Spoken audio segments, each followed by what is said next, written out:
How does a factory that once stood as a monument to human ingenuity become a quiet landscape of rust and silence?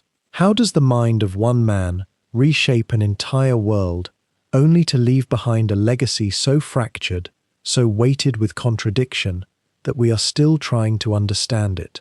These questions sit at the heart of a story that began not in a laboratory or a boardroom, but in the mist-covered dawn of an industrial empire that would remake America itself and nearly destroy everything it touched in the process. The River Rouge plant in Dearborn, Michigan, has been many things across its long existence. It was once the largest integrated manufacturing complex in the world. It was a temple to efficiency, a place where raw materials entered one end and finished automobiles emerged from the other in an endless, mesmerizing stream. But if you were to visit on a quiet morning today, when the fog rolls in from the river and settles over the grounds like a memory, you would see something very different. The smokestacks still rise, still loom against the grey sky, but they are largely silent now. The great furnaces that once burned through the night, that once cast their glow across the water and lit the faces of thousands of workers clocking in for their shifts, these have cooled. The parking lots where cars were once lined up by the hundreds, shining and ready to be driven away by their new owners, stand half empty. Nature has begun its slow reclamation. Weeds push through concrete. Paint peels from massive brick walls. The sound that dominated for nearly a century, the sound of machinery, of hammering, of progress itself, has faded to something almost like whisper. Yet in that quiet, in that strange stillness, you can almost hear echoes. The River Rouge holds within it the story of one of history's most brilliant and most troubling minds.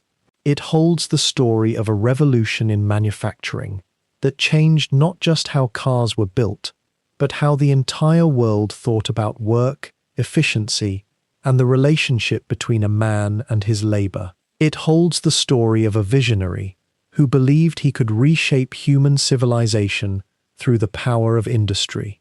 And it holds, too, the story of how that same mind became corrupted by conspiracy theories, by a hatred so deep and so virulent that it would reach across oceans and across decades to influence some of the darkest moments of the 20th century. How can the same person create something so transformative and so damaging? How can brilliance and bigotry live in the same heart? These are not easy questions to sit with, and yet they are essential ones. The story of the Ford dynasty is, in many ways, the story of America itself, its capacity for innovation, its hunger for progress, its belief in the self-made man and the power of will. But it is also a story about the shadows that can grow in the bright light of ambition, about the ways in which power and conviction, unchecked and unquestioned, can calcify into something poisonous. It is a story about a family, a company, and an entire system built on contradictions that were never quite resolved. If you find yourself drawn to the complexity of this history, to the way that human achievement and human failing are sometimes inextricably bound together, to the question of how we reckon with legacies that are simultaneously brilliant and broken, then I invite you to follow this journey through the Ford dynasty with us. Each week, we'll trace the rise and the fall, the triumph and the moral reckoning of the family and the empire they built. We'll sit with the difficult questions. We'll try to understand. Subscribe to this series and come back as we move deeper into the story of how one man's genius and one man's darkness left an indelible mark on the world. Now, to understand how we arrived at this moment, at this rusting plant standing silent in the Michigan morning, we have to travel back further still. We have to go back to a time when all of this was still possibility, when the future stretched out unwritten, when a young man was just beginning to ask the questions that would consume his entire life. Picture, if you will, the American countryside as it existed in the mid-1800s. The Industrial Revolution was unfolding, but it was still young, still finding its shape. Out in Michigan, In the small farming communities that dotted the landscape, life moved at the speed of seasons and daylight. Children were born and raised among fields and livestock. Their work was the work of the land. Their world was bounded by what they could see from their doorstep. And yet, even in these quiet places, news traveled. Stories came through newspapers and through traveling salesmen. The world beyond the farm was beginning to assert itself, beginning to call to those restless enough to hear it. In 1863, on a farm in Springwells Township, near Dearborn, a boy was born who would hear that call more loudly than most. His name was Henry Ford, and from his earliest moments, something in him resisted the rhythms of agricultural life. The story told about him is one you may have encountered before, that as a young child he took apart and rebuilt watches, that he was fascinated by the movement of mechanical things, that his mind was always turning, always questioning how things worked. Whether or not every detail of this story is precisely accurate, the essence of it rings true. Henry Ford was a boy who found the machinery of his world more compelling than the world itself. He was a boy who looked at a plough and saw not a tool, but a problem to be solved. He looked at the horses that powered the farm's work and imagined something else entirely, something faster, something cleaner, something that did not need to rest. This fascination, this restlessness, would define his entire life. It would drive him forward through failures and frustrations. It would sustain him through periods when others would have given up. But it would also, in its own way, define his blindness. The same quality of mind that allowed him to see the potential in mechanical systems, the same single-minded focus that allowed him to envision solutions others could not. These same qualities would later allow him to see human beings, and entire groups of human beings, as problems to be solved, as inefficiencies to be corrected. The river mist continues to roll across those empty grounds, and the smokestacks continue their vigil, and somewhere in the architecture of that silence, both the triumph and the tragedy of Henry Ford remain suspended, waiting to be understood. And so we begin a journey into one of history's most intricate contradictions, a story where genius and darkness grew from the same soil, where a single man's vision lifted millions into mobility while simultaneously poisoning the cultural air around him. The Ford dynasty is not a simple tale of industrial triumph. It is, rather, a mirror held up to the 20th century itself, reflecting both its most dazzling innovations and its most shameful moral blindnesses, its capacity to build empires and its terrible tendency to construct philosophies of hate. What you're about to enter is a landscape of paradox. Here is a man who paid his workers $5 a day when the world paid them $2, a visionary gesture toward dignity in labor, and who, in the same breath, built vast publishing machinery to spread vicious conspiracy theories about Jewish people across continents. Here is a company that revolutionized production, that made the automobile affordable to ordinary people, that reshaped the very geography of human movement, and yet whose factories became laboratories of control so absolute they eventually sparked violence and rebellion within their own walls. And here is a family dynasty that would spend generations trying to reconcile an inheritance of innovation with an inheritance of shame, forever unable to fully separate the two. The story of Ford is not comfortable. It should not be. But it is essential, perhaps especially in the quiet hours of night, when we can think without the noise of the day pushing us towards simple narratives. Because Ford's life teaches us something we often resist, that a person, or an institution, can be simultaneously revolutionary and destructive, visionary and deluded, generous and cruel. The mind that imagined the assembly line was the same mind that believed in Jewish conspiracies to control the world. The industrialist who dreamed of universal transportation was the same man whose factories would become flashpoints for labor's most bitter struggles.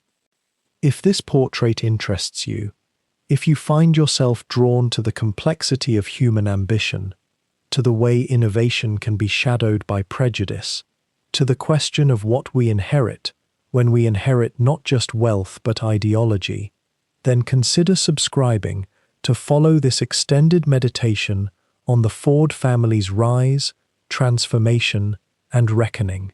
What you'll discover is not a simple story of a business empire, but rather an intimate chronicle of how one dynasty's choices rippled outward to shape industrial America, and how those same choices left wounds that never fully healed.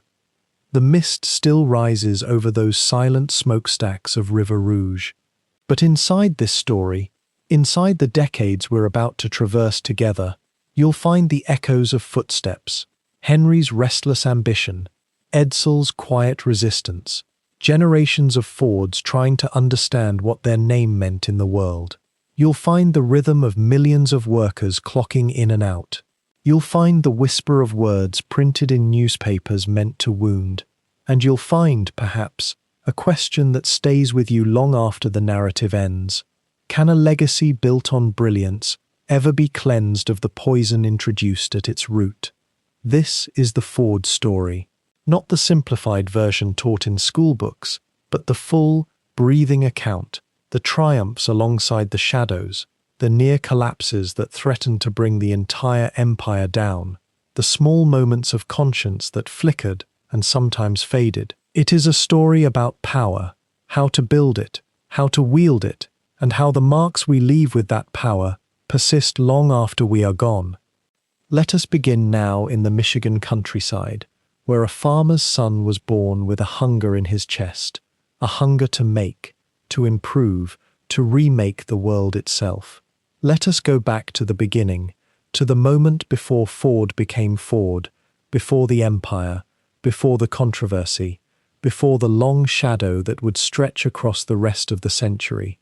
In that quiet place, before the machines and the money and the dark philosophy took root, there was simply a boy with a gift for understanding how things worked, and a determination to prove that the ordinary people of America deserved better than the life they had been given. That determination would build wonders, and it would also, in time, build something far more complicated. The boy who would remake the world was born not in a city, but in the quiet grip of rural Michigan, where the land itself seemed to demand patience from those who worked it. Henry Ford came into the world on July 30th, 1863, the oldest son of William and Mary Littlegott Ford, in a modest farmhouse in Greenfield Township, just outside Dearborn. And there, in that place of endless chores and the relentless turning of seasons, something restless began to stir in him from his earliest years, a mind that could not quite settle into the rhythms that satisfied his father.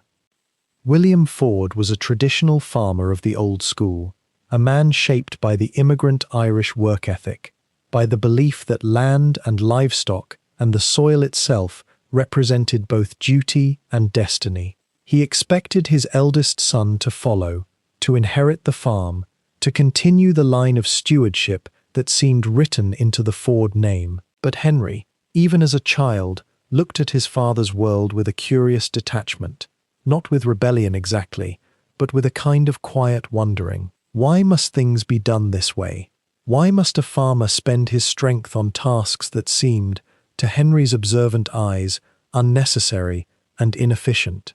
He watched his father struggle with the heavy implements of the era, and even as a boy, his mind was already remaking them in invisible blueprints. From his earliest memories, Henry was drawn to machines with an intensity that bordered on the spiritual. Where other boys his age might have found wonder in nature itself, in the forest and the creek and the open fields, Henry found his poetry in metal and mechanism. He was a watchmaker at heart before he ever had a watch to take apart, fascinated by the intricate logic of gears and springs, the way precision could transform chaos into order. By the age of 8 or 9, he had begun to disassemble the pocket watches he could find, to understand how they worked, to feel his way through their hidden architecture with the attention a priest might give to sacred text. His mother, Mary, indulged this strange passion. She allowed him his tinkering, his questions, his restless curiosity. But his father grew increasingly frustrated with a son who seemed determined to be anything but what William had planned for him. The farm itself, though, became his laboratory. Around 1875 or 1876, when Henry was somewhere around 12 or 13 years old, his father gave him a small steam engine, a gift perhaps, meant to interest the boy in the practical applications of power. But what William Ford intended as a modest encouragement became an obsession. Henry spent countless hours with that engine, learning its moods, experimenting with its potential, building a small chassis and attempting to mount the engine upon it. He was trying to create motion without a horse. He was trying to build something that would free the farmer from the ancient partnership between man and animal that had defined agriculture since civilization began. Did he understand, even then, what he was reaching toward? Probably not consciously, but his hands seemed to understand something his young mind had not yet articulated, that machines could liberate. By his early teenage years, Henry had become the local mechanical prodigy, the boy whom neighbors sought out when something needed fixing, when an invention required a mind that could see past the way things had always been done. There is something quietly touching about these years, a sense of a young person finding his voice not through rebellion, but through genuine difference. He was not defiant toward his father. He simply existed in a different world. When William assigned him farm chores, Henry performed them dutifully, but he did so with the air of someone biding time, waiting for his real life to begin. The animals needed tending, yes, but his heart was not in the stalls. The fields needed ploughing, but his imagination was elsewhere, in the realm of wheels and steam and the mysterious logic of motion. Around 1878, when Henry was 15, he ran away from home. Not dramatically, not in anger. He simply walked away, heading to Detroit, the nearest significant city, where he had heard rumors of machine shops and engineering work. He was drawn by something he could feel but not quite name, a sense that his true education could not happen on his father's land. He found work as an apprentice machinist, learning the trade with fierce concentration, and for a time his future seemed to be crystallizing into form. But something kept pulling him back. Perhaps it was filial obligation, or perhaps it was the recognition that the farm, for all its limitations, had given him something valuable, a close observation of human need, an understanding of labor, a deep knowledge of the inefficiency that ruled the rural world. In 1882, when he was 19, he returned home. His father, mellowed perhaps by the passage of time, or recognizing in his son something too fundamental to fight against, gave him a portion of land, 80 acres, with a modest stipulation: if Henry would work it for 5 years, it would become entirely his own. And for a time, Henry did try. He built a small workshop on the property and began to tinker with sawmill designs, with agricultural equipment, with the eternal problem of how to make a farmer's work less brutish. He invented a small portable steam engine-powered threshing machine, and there is something deeply revealing in this choice. He did not invent it for beauty or for pride in craftsmanship. He invented it to solve a problem that had haunted him since childhood: how to reduce the back-breaking labor that defined rural life. Even as a young man, his imagination moved not toward art or excellence for its own sake, but toward efficiency, toward elimination, toward the radical possibility that machines might free people from toil. Yet even as he worked his 80 acres and built his mechanical improvements, Henry remained fundamentally divided. The farm demanded his presence, but his mind was already elsewhere, racing ahead to Detroit, to larger workshops, to the possibility of becoming something more than a farmer mechanic tinkering on the margins of agricultural life. And when the 5 years were finally up, when the land was officially his, he made a choice that must have felt like betrayal to his aging father. though perhaps also like inevitability to everyone who had watched this restless young man struggle against his own inheritance. He sold the farm. He turned away from the earth that had fed his family for generations, and he turned toward the city, toward industry, toward whatever strange destiny his unusual mind seemed to be moving toward, with the inevitability of water finding its level. What had been born in those Michigan farmhouse years was not yet the Henry Ford who would change the world, not yet the industrial visionary or the dangerous ideologue. What had been born was something simpler and perhaps more foundational, a mind that looked at the way things were and immediately saw how they could be different. A man who did not accept tradition as law, a boy who watched his father labor and felt not gratitude for the old ways, but impatience with them. The farm had taught him something about necessity, about the gap between what people endured and what might be possible if only someone had the imagination and the will to bridge that gap. And in the years to come, he would attempt to build that bridge. Whether the bridge would lead toward liberation or toward something far more complicated and far darker, no one could have predicted in those quiet years when a restless boy with oil permanently under his fingernails was trying to dream himself into a different world. But machinery alone does not make a manufacturer, and ambition, though it burns bright in a restless mind, does not guarantee that a man will ever see his vision move on four wheels down a street. Young Henry Ford would learn this lesson slowly, painfully, through a series of setbacks that might have extinguished a less stubborn spirit entirely. In 1899, at the age of 36, Ford left his position as chief engineer at the Edison Illuminating Company in Detroit. He had saved enough money, gathered enough knowledge from his years tinkering with engines, and felt the pull of something larger than a steady salary. He believed he could build a horseless carriage that would not merely be a curiosity for the wealthy, but something practical, something that worked. The question that moved him was simple, though its answer would consume years. Could a machine be made so reliably, so efficiently, that ordinary people might one day afford it? With a small group of investors and fellow enthusiasts, he founded the Detroit Automobile Company in 1899. The name itself seemed to promise everything, a company devoted to automobiles, in the very heart of what would become America's Motor City. Yet the venture was plagued from its beginning by a peculiar friction between Ford's exacting standards and the investors' desire for quick returns. Ford, it seemed, could not help but tinker.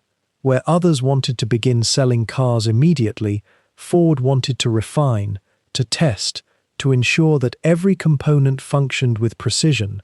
The investors grew impatient. The company could not generate revenue quickly enough. By 1901, the Detroit Automobile Company had quietly dissolved, taking with it Ford's savings and his reputation.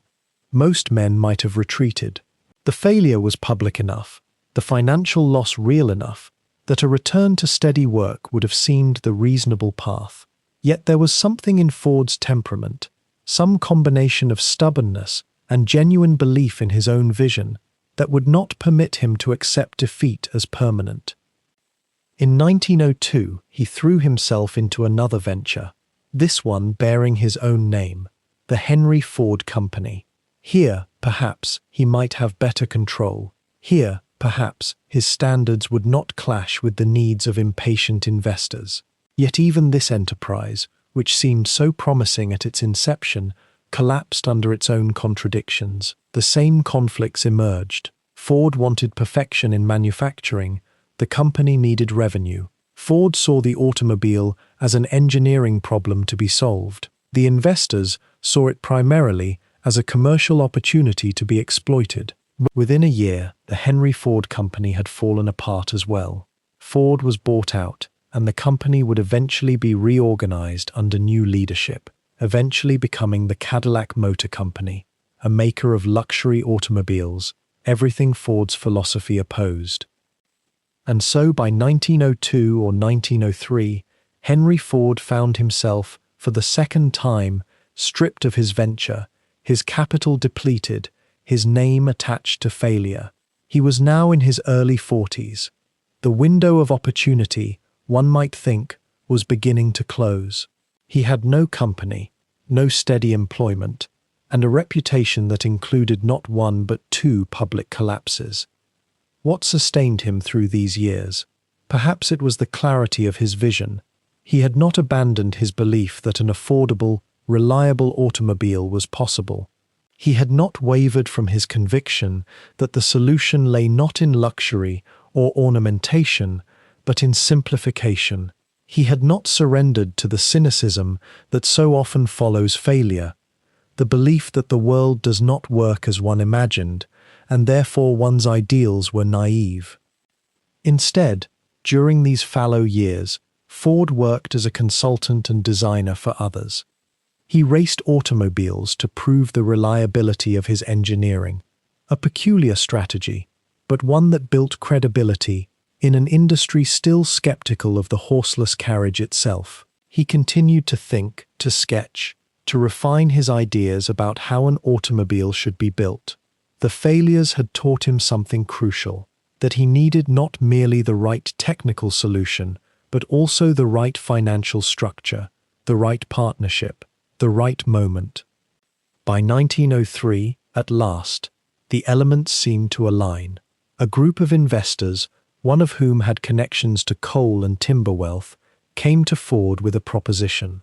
They would capitalize a new company, the Ford Motor Company, and they would grant him significant control over the engineering and manufacturing decisions. The terms were different now. The investors, having learned from their own experiences in other ventures, understood that a manufacturer required freedom to perfect his craft, not constant pressure to generate immediate returns.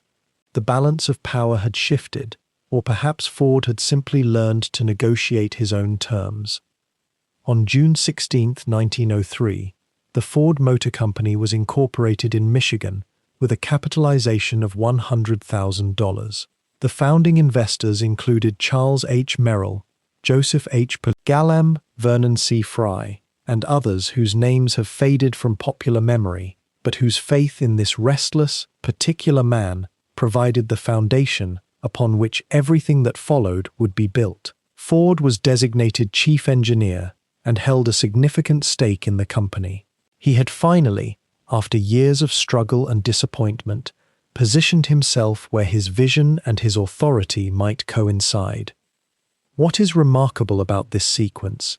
The two failures, the intervening years of seeming stagnation, the eventual founding of the Ford Motor Company, is how little we tend to emphasize it. The popular memory tends to leap directly from the restless farm boy tinkering in his shed to the great industrialist of the assembly line, as if the failures were merely amusing prelude, footnotes to an inevitable triumph. Yet those years of setback contained their own terrible lessons. They taught Ford about the need for control, about the dangers of allowing others to dilute his vision, about the importance of having both the technical knowledge and the financial authority to implement it. This combination, technical mastery married to absolute control, would become the defining feature of the Ford Motor Company, and eventually the defining feature of Henry Ford himself. The failures had forged something harder in him. They had taught him not merely to innovate, but to dominate.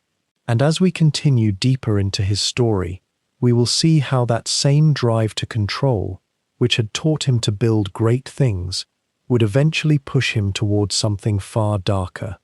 But for now, in the early months of 1903, with a new company incorporated and a clear path finally visible before him, Ford could allow himself a moment of quiet satisfaction. The long winter of repeated failure was ending.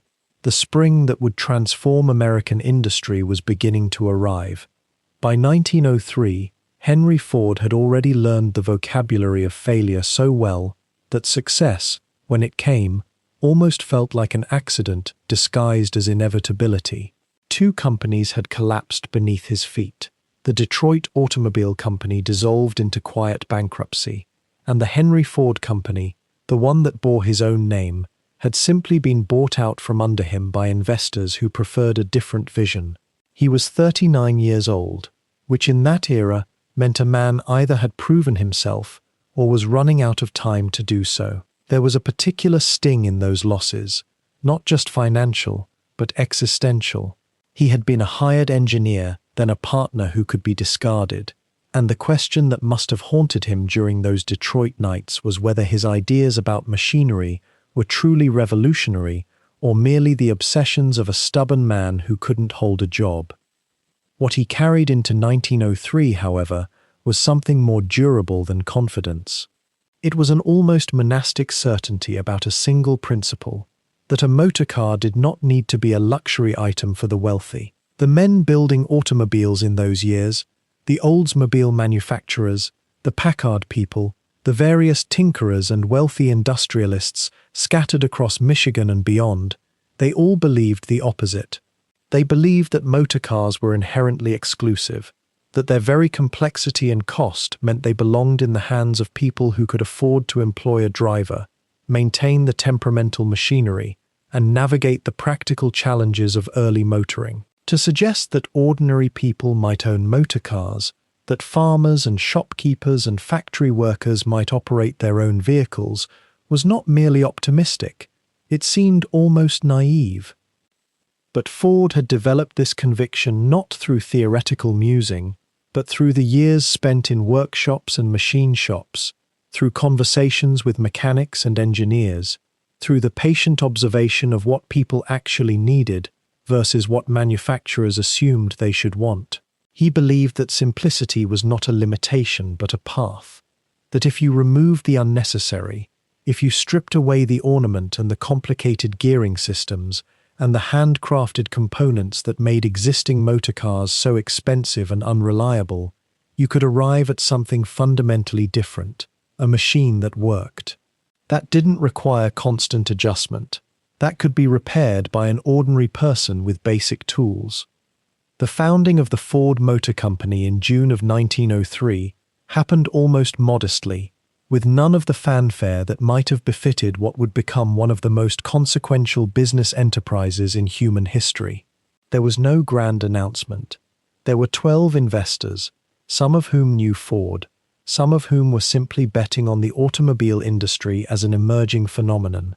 The capitalization was $28,000, which was significant, but hardly extraordinary for the time. Ford himself owned only a small percentage, around 25%, a reminder of how precarious his position still was. He had the ideas, yes, but he did not have the absolute authority to impose them. He had partners who wanted returns. He had skeptics who questioned whether his vision of the mass-market motor car was financially viable or merely the elaborate fantasy of an engineer who didn't understand commerce.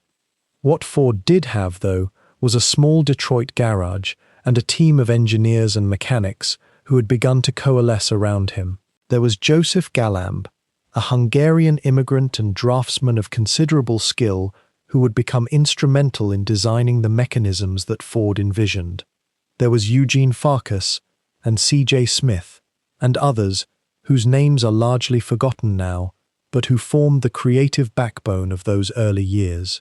They were young men, many of them, or men like Ford who had been shaped by the machine tool culture of Detroit, who understood machinery not as something abstract, but as something that could be tinkered with, improved, made more elegant through reduction rather than addition. The first 2 years of the Ford Motor Company were consumed with production of the Model A, a relatively conventional automobile for the time. It was successful enough, with several thousand sold, but it was not what Ford had envisioned as his ultimate design.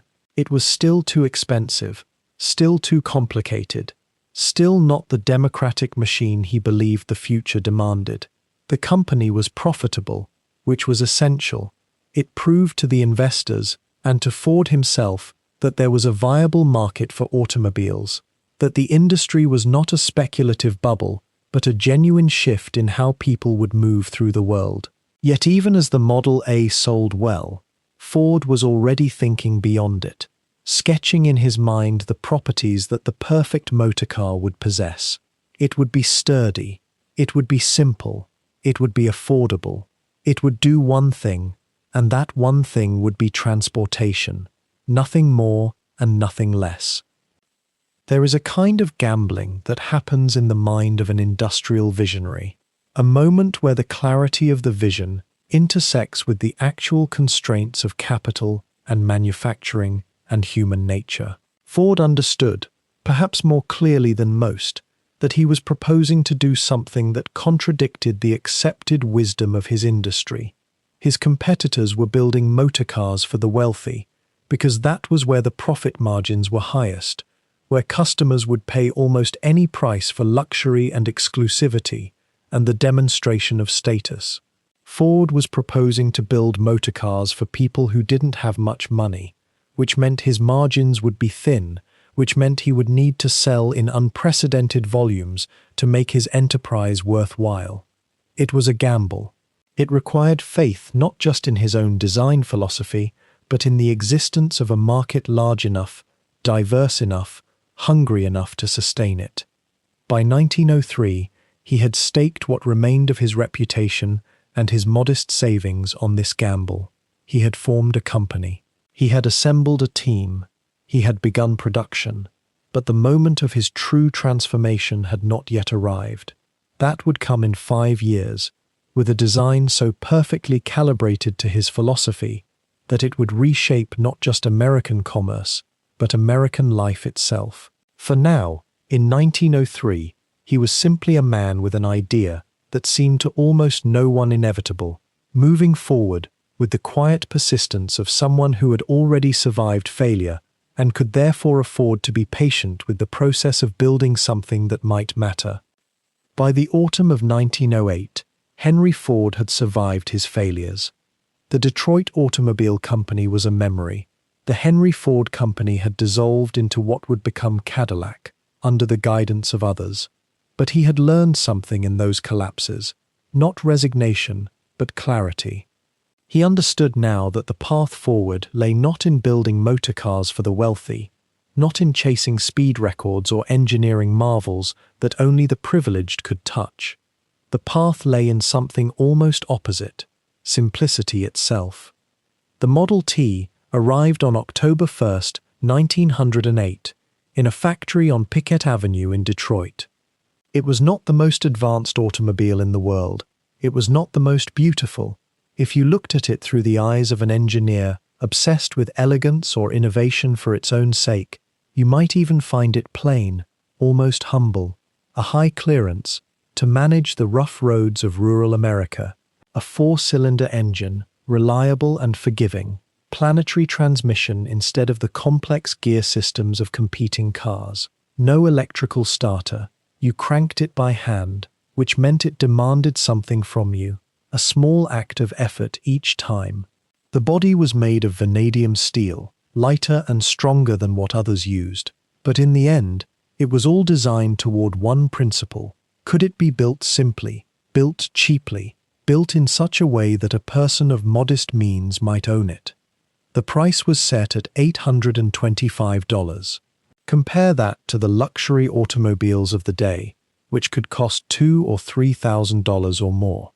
Compare it even to other modest cars, which usually began at twice that figure. $825 was still a substantial sum for a working person in 1908, representing perhaps 4 or 5 months of wages for a laborer. Yet it was within reach. It was almost imaginable, and as the year progressed, and production methods began to accelerate, the price would fall further still, year after year, until by 1927 you could buy a Model T for as little as $299. Think about what that meant. The price had divided by nearly 3. In those first months and years following the launch, something shifted in the American landscape.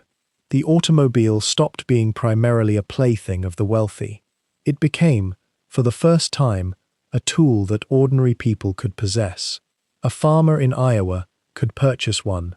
A grocer in Missouri could purchase one. A shop clerk in a small Pennsylvania town could save and plan and imagine that one day a Model T might be parked in front of his house. The car itself was not revolutionary in its engineering. There were innovations in it, certainly, but nothing that some other manufacturer couldn't have conceived. What was revolutionary was the idea that underlaid it, that the majority should have access to mobility. By 1910, more Model Ts were being built than all other automobiles in the country combined. By 1914, it was more than the next 10 manufacturers together. The factories began to stretch. Production moved from Piquette Avenue to the newer Highland Park plant, a sprawling complex that seemed to grow in real time, adding floors, adding sections, becoming almost a city unto itself, a city devoted entirely to the making of one kind of object. And within that expanding machinery of production, Henry Ford was becoming obsessed with a question that perhaps hadn't been so central before. How could you make it faster? How could you make it cheaper? How could you do more with less, in less time, with fewer hands? The Model T's simplicity was deliberate, almost philosophical. It was designed to be repaired. A farmer with basic tools could fix most things that might go wrong. Parts were interchangeable and standardized across the entire production run.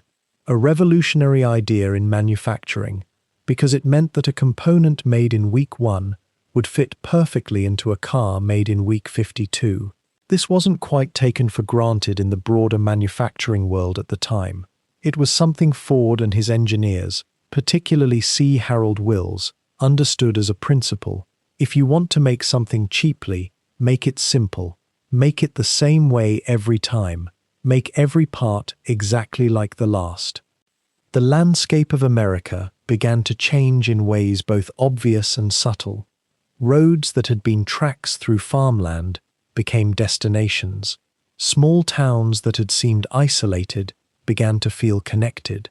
A young person in a rural area could drive to the nearest city to find work, to find entertainment, to find possibility. Families could take Sunday drives, something that had been unimaginable for most people just a decade earlier. The Model T became, in a sense, a small freedom, an extension of personal autonomy. It changed where people could live, because you didn't necessarily have to live where you worked. The commute, once measured in terms of streetcar lines or proximity on foot, could now stretch across 5 or 10 or 15 miles. But the Model T also concentrated people. As cars became common, the streetcar and interurban railway systems that had served American cities began to decline. Where once you might have taken a trolley to shop or socialize, now you drove your car. This meant that downtown commercial districts, which had flourished partly because the streetcar brought people to them, began to face a quiet challenge. Some businesses moved outward. Shopping patterns shifted. Suburban development, which would become perhaps the most defining feature of 20th century American geography, was enabled partly by the availability of affordable automobiles. A person could now live in a smaller, cheaper home on the outskirts of a city and still access jobs and culture and services in the center. By 1915, 5 years after the Model T's introduction, over 500,000 had been sold. By 1920, it was 2 million. By 1927, when production finally ended, after the Model A was introduced, more than 15 million Model Ts had been manufactured. No single product had ever achieved such penetration into ordinary American life. In a country of about 120 million people, that meant one car existed for roughly every 8 people. Given that many families still had none, and some had more than one, it meant something close to saturation in certain regions, particularly the Northeast and Midwest. The American landscape had been remade, at least in part, by a car that looked almost plain, that didn't claim to be the fastest or the most sophisticated, but that embodied a single, powerful idea, that ordinary people deserved to move. What Henry Ford had intuited, and what his engineers and manufacturing specialists had then turned into reality, was that industrial mass production could democratize not luxury goods, but essential tools. That was the real revolution, not the automobile itself, Others had invented that before. But the democratization of it, the idea that by making something cheaper, by standardizing it, by removing unnecessary features and complications, you could put something in the hands of millions instead of thousands. And in doing that, you changed the country. You changed where people lived, how they worked, who they could visit, what horizons seemed possible. You changed, in a real sense, the experience of being American. It's worth sitting with that paradox for a moment, as sleep might invite you to do. Here was a man, Henry Ford, whose vision of human progress and social benefit was so clear and so powerful that it genuinely did reshape the nation. Here was someone whose instinct toward simplicity and efficiency was turning industrialization into something almost democratic. And yet, even as this was happening, even as he was becoming wealthy and famous and influential, the seeds of something darker were being planted. The same obsessive quality that had driven him toward manufacturing perfection was beginning to turn toward other preoccupations. The same conviction that he understood how the world worked, how people worked, what people needed and wanted. That conviction was beginning to metastasize into something more sinister. But that unfolds later, as the night of his influence grows longer.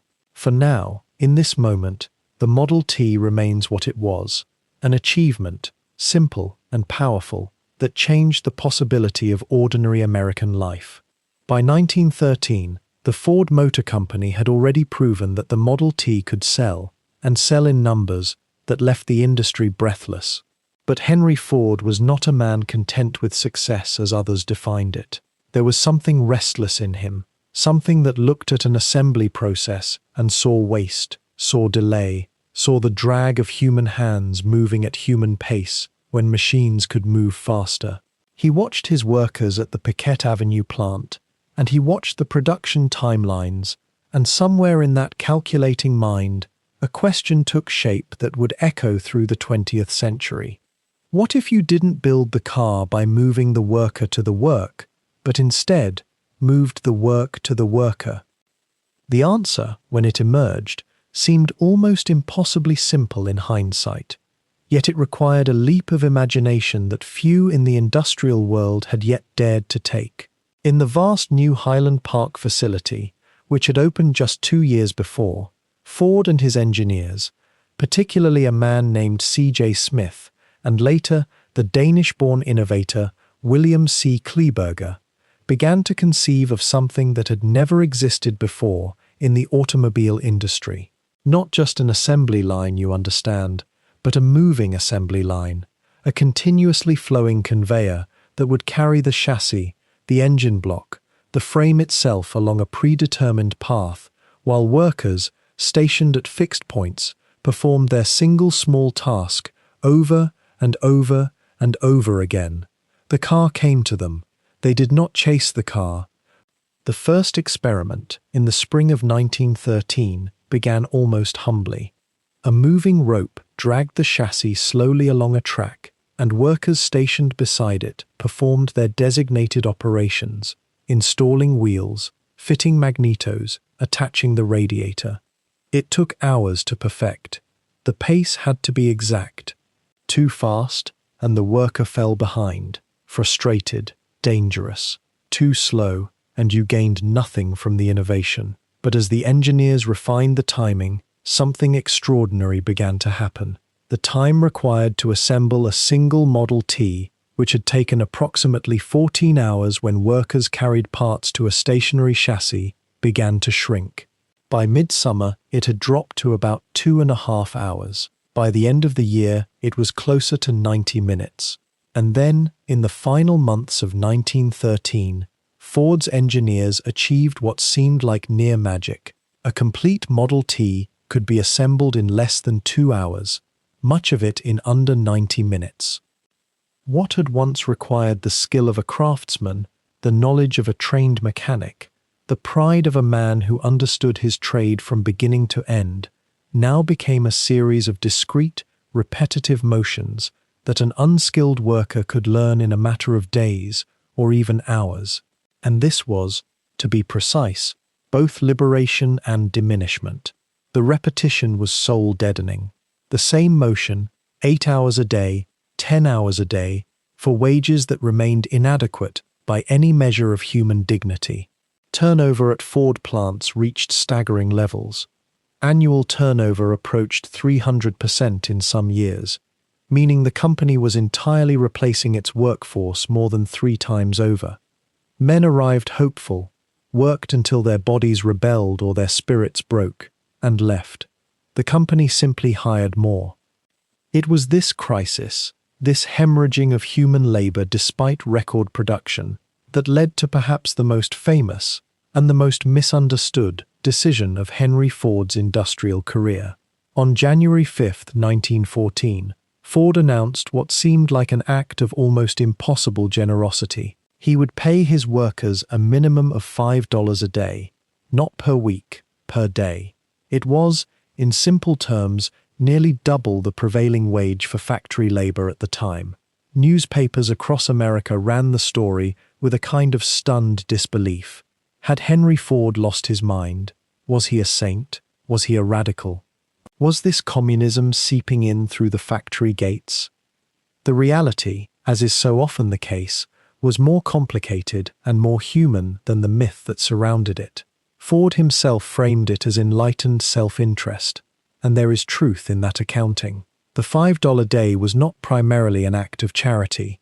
It was, in a very real sense, a practical response to a practical problem. Workers who were paid decently, stayed longer, required less retraining, were less likely to sabotage machines out of resentment or fatigue. Turnover costs evaporated.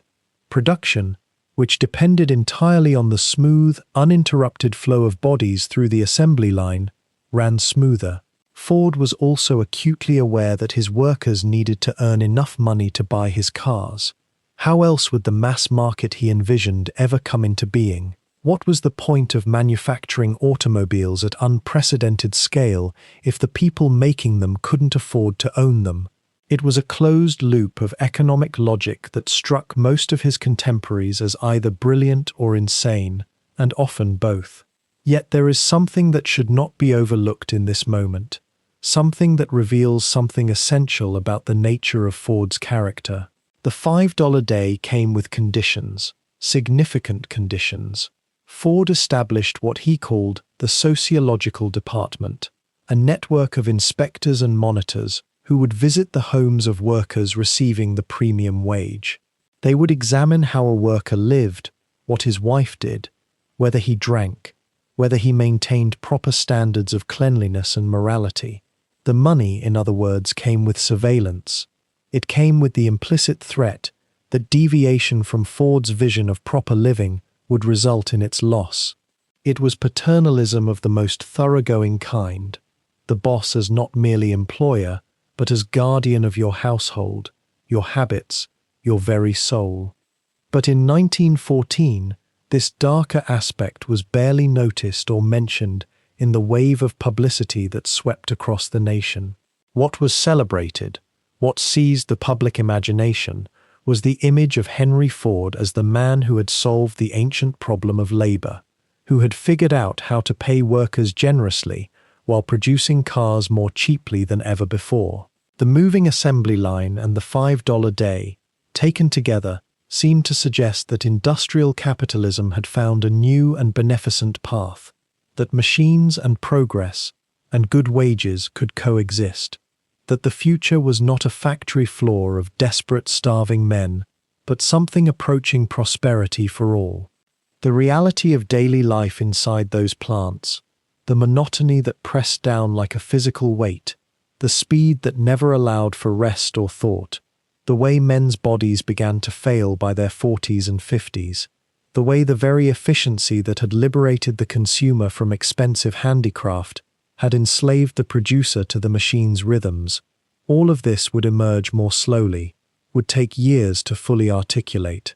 But the seeds were planted, and they would grow like vines through the industrial landscape until they flowered in resistance, in union organizing, in a hunger for dignity that no wage, however generous, could entirely satisfy when it came attached to the loss of autonomy, the loss of skill, the loss of a man's sense that his work meant something beyond the turning of a bolt or the fitting of a panel, over and over, 8 hours a day, 5 days a week, until the next shift arrived and took his place. The Highland Park plant, when it opened in 1910, was itself a kind of marvel, a cathedral to the new age of manufacturing, with its walls of glass and steel stretching across 35 acres in the northern reaches of Detroit. Workers arriving before dawn would see the building emerge from the darkness like an enormous ship, its windows catching the first pale light. Inside, everything was clean, ordered, deliberate. The floors were swept, the machines were arranged with almost mathematical precision, and the light, abundant electric light from overhead, flooded every workstation, eliminating the shadows where laziness or carelessness might hide. This was Ford's vision made concrete, not just a factory, but a system, a total environment designed to produce not only automobiles, but also a particular kind of worker, efficient, focused, predictable. The assembly line itself, which moved with the implacable pace of a heartbeat, didn't truly exist until 1913, and when it did, when the first moving line carried chassis forward at a measured speed, while workers at fixed stations added their single component and then waited for the next chassis to arrive, it transformed not only how cars were made, but the very experience of labor itself. Before the assembly line, workers moved around the plant. They walked to fetch parts. They carried them. They assembled entire sections of automobiles, moving between stations, using their judgment, their skill, their hands in varied ways throughout a shift. There was rhythm to it, yes, but it was a rhythm set by the worker's own pace, by the complexity of the task at hand. A man could take pride in what he had built. He could see the whole thing come together, at least in some portion. The moving assembly line erased all of that. Now imagine standing at a workstation in the River Rouge plant. By the early 1920s, a sprawling empire even more vast and controlled than Highland Park, spreading across 1,122 acres in the red clay country south of Detroit. The belt moves past you. You have, on average, 93 seconds to complete your assigned task. One task. The same task, repeated endlessly. Bolt on a wheel, tighten a spring, install a radiator. 93 seconds. Then the next chassis moves forward, then the next. The speed was calculated by engineers, determined by Ford's team to be the optimal pace at which an untrained man could work without thinking, without pause, without variation. The work required no craft. It required no decision-making. It required only repetition, attentiveness to the approaching moment when you must move, and the capability to make the same motion with your hands, again and again, for 10 hours a day. And the temperature. The plants were unheated in winter, sweltering in summer. There was no ventilation in some sections, just the heat radiating from the foundries, the grinding dust from the metalwork settling on the skin and into the lungs. Workers developed calluses. They developed headaches. Many developed something harder to name, a kind of dullness, a wearing away of the self that came from the absolute repetition of the task. How did Ford understand this place? He walked through the plants frequently, watching, observing, timing. He wore a suit and a tie. He moved through the noise and heat and dust with an almost preternatural calm. He was looking for waste of motion, waste of time, waste of materials. A worker standing idle for even a moment was a kind of affront to him, not a human being in need of rest, but a machine functioning below capacity. And yet there was something almost ascetic about Ford's obsession. He didn't walk through the plants to congratulate himself or to be seen.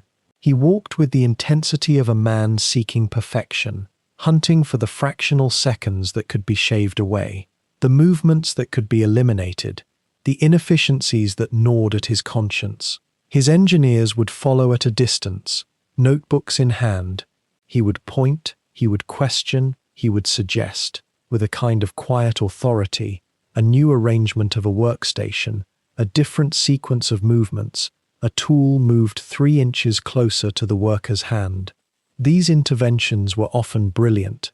The assembly line did indeed reduce the hours of labor required to build an automobile from over 20 to less than 8. It made cars genuinely affordable for ordinary people. The Model T, which cost $825 in 1908, fell to $219 by 1927. That was the kind of transformation that changed a nation's relationship to mobility, to freedom, to possibility. A factory worker, if he saved enough, could own his own automobile. That was revolutionary. But what was the human cost of this efficiency? In 1914, Ford announced the $5 day, double the prevailing wage. It sent shockwaves through American industry. Workers lined up around the block, seeking employment at Ford's plants. Competitors were bewildered. Some were outraged.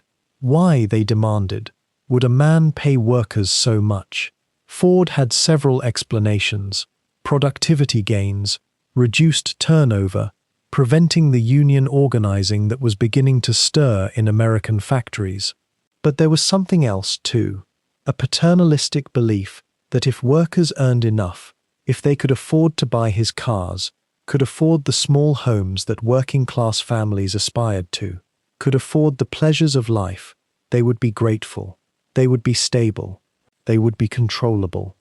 There was a catch, though, a significant one. To receive the $5 day, a worker had to submit to inspection by Ford's sociological department. Company agents would visit workers' homes. They would examine their lives, their cleanliness, their sobriety, their moral character, the stability of their families. If a man was found to be spending his wages on alcohol, on women outside of marriage, on any behavior deemed morally questionable, the wage could be withheld. The company would advise him on how to live. It would monitor him. The $5 day wasn't simple charity, in other words. It was a bargain. Work hard, produce efficiently, live the kind of life we deem appropriate. Do all of this, and you will be rewarded with financial security. The paternalism was dense, suffocating, totalizing. Ford didn't just want efficient workers.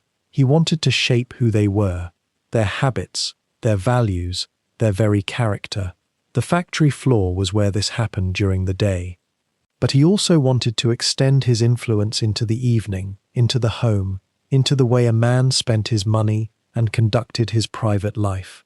Inside the plants themselves, supervisors and foremen were granted broad authority. A man who fell behind could be fired on the spot. A man who spoke back could be fired. A man who tried to organize his fellow workers, who whispered about conditions or wages, who attempted to slow the pace even slightly as a collective act of resistance, he would be gone, cast out into the street without reference, unable to find work elsewhere because Ford's reputation preceded him. And yet there was something compelling about working at Ford's too. The wages really were astonishingly good. The sense that you were part of something momentous, the manufacture of machines that were reshaping America, that feeling was real. The plant was organized, clean by the standards of the time, well lit. You could see what you were doing. There was no coal dust obscuring everything, no danger of falling into machinery, because everything was orderly and contained. Compared to the sweatshops and the steel mills and the textile factories, where workers often labored in genuine danger, Ford's plants represented, in some ways, a modernization of labor. They were less brutal, more rational, more systematized. And yet that rationalization itself, that total systematization of human movement and time and effort, was a kind of cruelty. It was a cruelty dressed in efficiency. It was a harm justified by progress and profit. The turnover was immense, despite the good wages. Men would come, work for a few months or a year, and leave, burned out, exhausted by the monotony, their bodies worn down by the pace, their spirits diminished by the complete absence of autonomy or meaning in the work. Ford's response was simply to hire more men. There was an endless stream of immigrants arriving in Detroit. Poles, Italians, Russians, Arabs, Armenians, Greeks, people fleeing poverty and persecution in Europe, desperate for work. They would arrive at the plant gates, stand in line, and wait to see if they would be chosen. Ford's agents would move among them, choosing some, turning away others. It was a buyer's market for labor, and Ford understood this completely. As the 1920s progressed, the relationship between the company and its workers grew more tense. The sociological department began to seem less like paternal guidance and more like surveillance. The wage was good, but conditions were degrading. The pace of work kept accelerating. Ford engineers would time workers' movements with stopwatches, looking always for ways to push them faster. A man who was 45 years old might find himself unable to keep pace and would be reassigned to slower work at a lower wage. The promise of the $5 day for many workers remained just out of reach, qualified for only if you met criteria that seemed increasingly stringent, increasingly arbitrary. The plants themselves, despite their cleanliness and organization, began to feel less like temples of progress and more like machines that consumed human effort. Workers moved through them in a kind of trance, their minds separating from their bodies, their hands completing the same motions while their thoughts escaped to somewhere else, to home, to a future beyond this, to anything but the relentless present. Henry Ford, walking through the plants, seeing this vast choreography of human and machine working in concert, felt no distress. He felt, perhaps, something closer to satisfaction. This was order. This was control. This was the future. The workers were, well, they were part of the system. They were the means by which the vision was realized. If they were uncomfortable, if they were bored, if something essential in them was being worn away by the repetition, these were acceptable costs. The alternative, in Ford's mind, was chaos. It was inefficiency. It was the old way of doing things, where craftsmen held power and slowed progress with their demands for higher wages and better conditions. By the 1920s, Henry Ford had become something more than an industrialist. He was a kind of oracle to the American imagination, a man who had touched the machinery of progress itself and somehow bent it toward the ordinary. Millions of people owned his car. Millions more had read about him, studied his methods, wondered at the $5 day and what it meant that a factory owner would pay his workers so handsomely. Journalists came to Detroit as if on pilgrimage. They wanted to understand the secret. How had one man, the son of a Michigan farmer with no formal education, built an empire that had reshaped the very way Americans moved through their world? And Ford, for his part, seemed almost eager to explain himself. He gave interviews with a kind of philosophical weight, as if he were not merely describing what he had built, but articulating a vision of what America could become. He spoke of efficiency and simplicity, of democracy achieved through mechanical precision, of a world where the ordinary person could own something beautiful and reliable. There was something almost spiritual in how he talked about his work, and the public listened. He became, in a very real sense, a voice of the age, not a politician, but someone whose ideas seemed to carry the authority of the factory floor itself.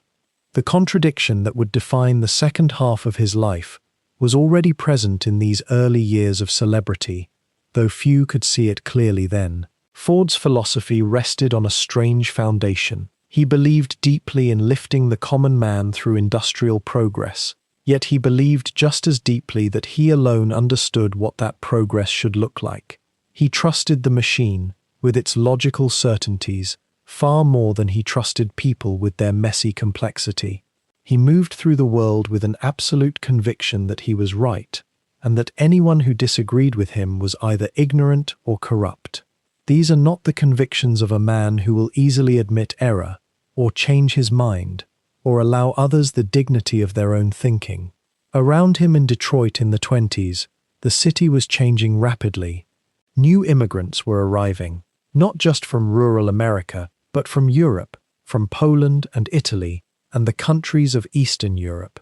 They came because there were jobs, because the factories needed workers, because the $5 day represented more money than they could make anywhere else. Many of them were Jewish. They came from cities where they had endured restrictions and hostilities that Ford, in his sheltered American success, could barely imagine. They came hoping for something better, for a place where their labor would be valued and their presence tolerated. Ford watched this transformation with a growing unease that he kept largely private during these years. It would later become clear that he had developed what might be called a fixation on the question of who actually controlled American industry and finance. He had built his empire himself, or so he believed, through his own vision and will. Yet he saw around him other powerful men whose origins he found mysterious, bankers and financiers and lawyers whose names he noted and whose religious affiliations he began to investigate. How, he wondered, had they accumulated such power? What was the secret architecture of their success? And why did they seem so different from him, so foreign in their values and their allegiances? It is important to say clearly here, there was no secret architecture. The anxieties Ford was developing were rooted in prejudice, in a kind of cultural resentment that infected the American mainstream in that era. The 20s saw a wave of anti-Semitic sentiment washing across the country, in universities and clubs, in newspapers and pulpits, in the whispered conversations of men who felt that the old order of American life was slipping away. Ford was not alone in these feelings, though he would come to express them more publicly and systematically than almost anyone else. He was, in a sense, a man of his time, susceptible to the darker currents that ran beneath the optimism of the age. What distinguished Ford was not the existence of these prejudices, but his power and his willingness to act on them. He had built a media empire through the Highland Park plant and the River Rouge facility. He had influence over hundreds of thousands of workers. He had a direct line to the American imagination through his car, which was everywhere, a democratic object that seemed to belong equally to everyone, and he was beginning to use all of this infrastructure for purposes that had nothing to do with automobiles. The seeds of his darker convictions were planted in a particular kind of contradiction that had always been present in his character. He was a man who believed in the dignity of labor while exercising almost totalitarian control over his workers.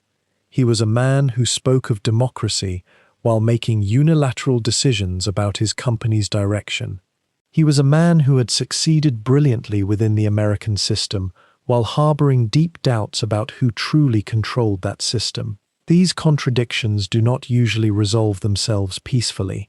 They tend instead to metastasize, to grow into something uglier and more organized.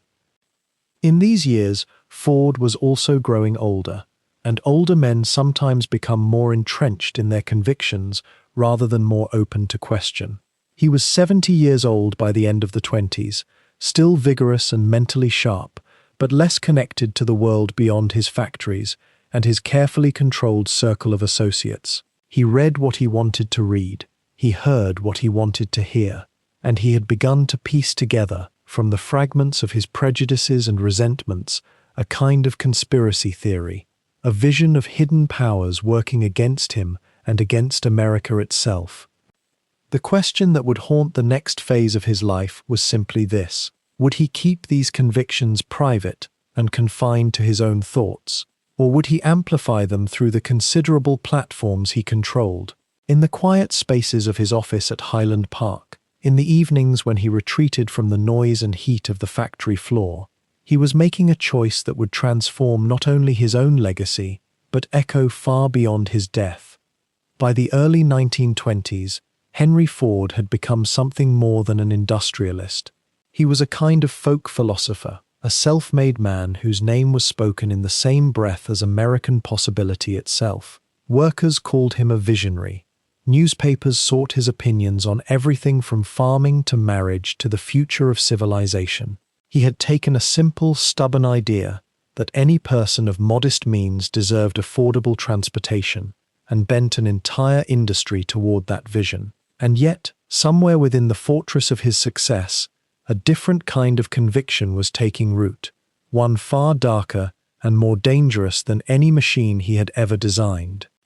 In 1920, Ford purchased a small newspaper called the Dearborn Independent.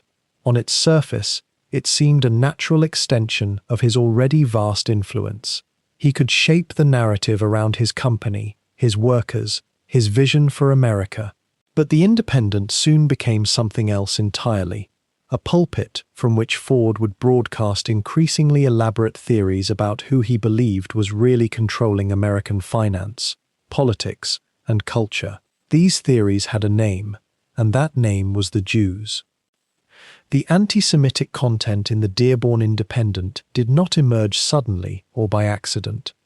Rather, it developed gradually, as if Ford had found in conspiracy thinking a way to make sense of forces he felt were working against him, against his workers, against the very American values he believed he embodied. The paper began publishing articles with titles like The International Jew and Jewish Exploitation of Farmers. The rhetoric was insidious, not because it was crude, but because it was wrapped in the language of patriotic concern, economic analysis, and moral alarm.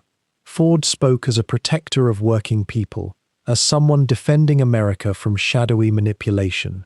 To many readers, it sounded reasonable. It sounded true. What makes this moment particularly troubling is the question of Ford's own conviction. Did he genuinely believe the elaborate theories his newspaper was disseminating, or was he exploiting existing prejudices to consolidate power? The historical record suggests something unsettling. Both may have been true. Ford seemed to have a genuine appetite for conspiracy thinking, a genuine belief that Jews controlled banking and media and were working towards some hidden agenda. Yet he also seemed to understand, at some level, that these accusations could serve his interests, that by directing worker anger toward shadowy Jewish conspirators, he might deflect attention from his own labor practices, his own control over workers' lives, his own relentless pursuit of profit. The darkness of human motivation is rarely simple. Between 1920 and 1927, the Dearborn Independent published roughly 90 articles on the Jewish question. These pieces were then collected into a pamphlet series called The International Jew, which was distributed to Ford dealerships across America. The pamphlets presented an elaborate architecture of accusation. Jews controlled international finance and were using money to dominate nations. Jews were behind labor unrest, deliberately stoking worker discontent to weaken America.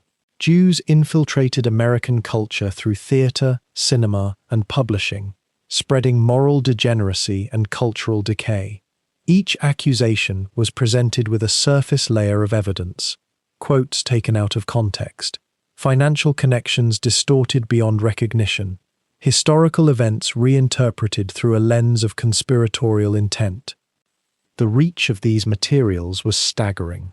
The International Jew pamphlets were translated into German and circulated throughout Europe, where they found particularly receptive audiences during the economic chaos of the 1920s. In the depths of post-war depression and national humiliation, Germans were eager for explanations, for someone to blame.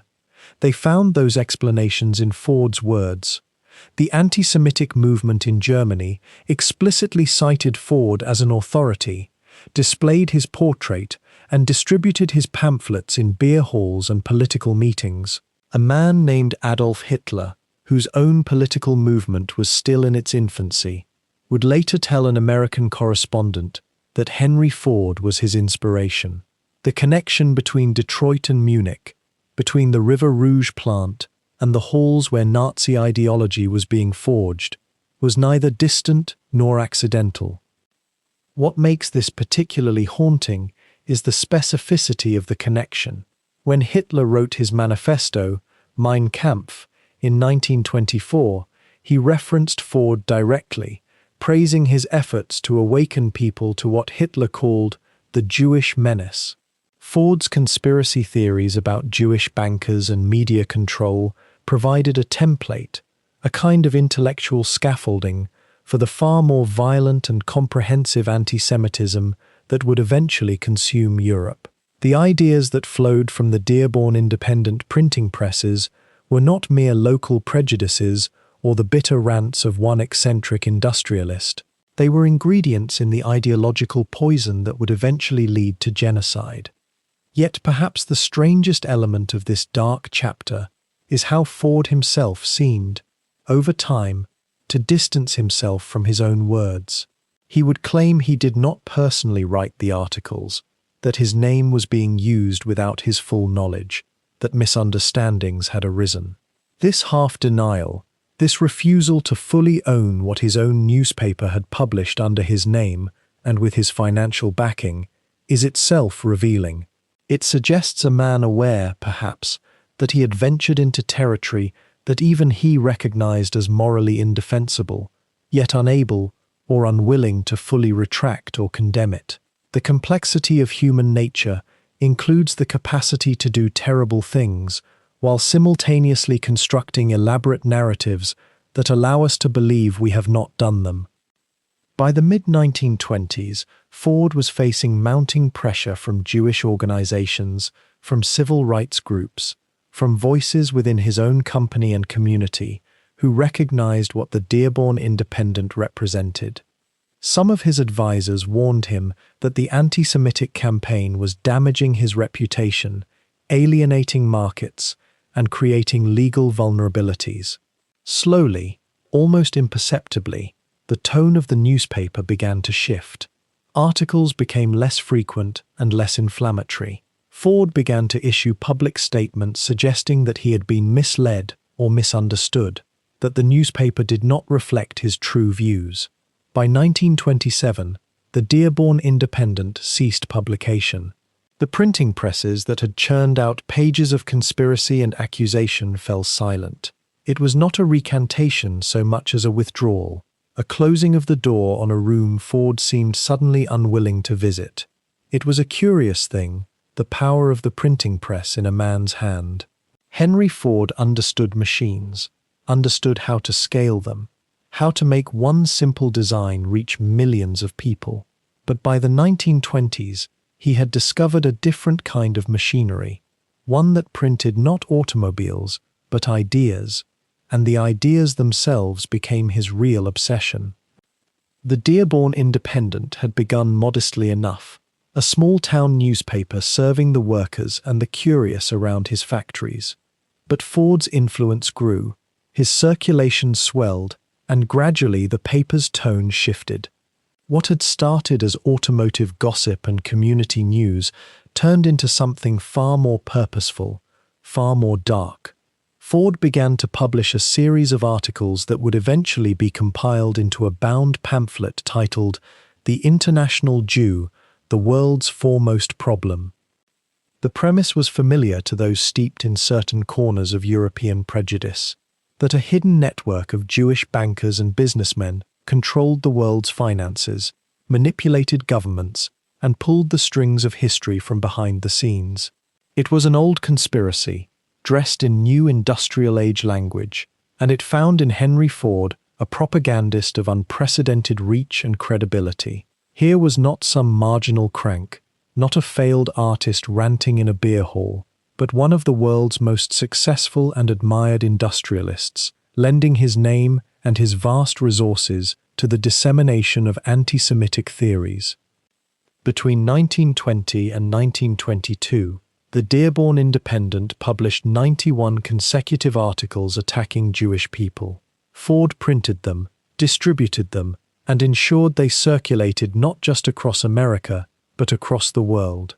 The pamphlet editions were produced in multiple languages. It was a coordinated effort, methodical and relentless, and it worked. Thousands of copies reached Europe, reaching readers in Germany, in Austria, in the fractured nations struggling to understand their defeat and their humiliation after the First World War. Among those readers was a man named Adolf Hitler, then still a marginal political figure in Munich, nursing his own resentments and building his own mythology. Hitler was fascinated by Ford's theories. He referenced them, he circulated them among his growing circle of followers, and he borrowed from them wholesale as he constructed the ideological foundation of the Nazi Party. Here, in Ford's own words, was validation from an American industrial titan. Here was proof, as Hitler saw it, that the international conspiracy was real, that it crossed oceans and borders, and that a vigilant man must act against it. It is a sobering historical irony that deserves to sit in silence for a moment. The man who had given America the $5 day, who had preached profit-sharing and worker dignity, who had positioned himself as a friend to the common man, this same man's words and his influence helped furnish the ideological scaffolding upon which one of history's greatest horrors would be constructed. The international Jew pamphlets had begun as a kind of crusade in Ford's mind. He believed he was exposing truth. He believed he was defending America against hidden enemies. But what he was actually doing was spreading a lie that would eventually lead to the deaths of 6 million people. The connection between Highland Park and the death camps remains one of history's most disturbing and direct lines of causation. The pamphlets themselves, read now, are tedious and repetitive, full of half-truths and fabrications, their arguments easily dismantled by anyone willing to examine them with a moment's critical thought. And yet their power lay not in their logic, but in their timing, their presentation, and their origin. They came from a man of unquestionable authority in the modern world. He had built an empire on rational principles, on engineering, on the observable fact that his ideas worked. When he spoke about hidden enemies and international conspiracies, people listened. The very credibility that made his automobiles trustworthy made his hatreds credible too. What remains unclear, and perhaps unknowable, is the precise depth of Ford's own belief in what he was publishing. Was he a true believer in the conspiracy theories, genuinely convinced that Jewish people posed an existential threat to American civilization? Or was he a man whose prejudices, commonplace in certain circles of his era, had simply found an outlet through his enormous power? There is evidence to suggest both, and perhaps the truth lies somewhere between them. A man whose casual antisemitism, shared by many of his contemporaries, was given unprecedented amplification by his resources and his platform.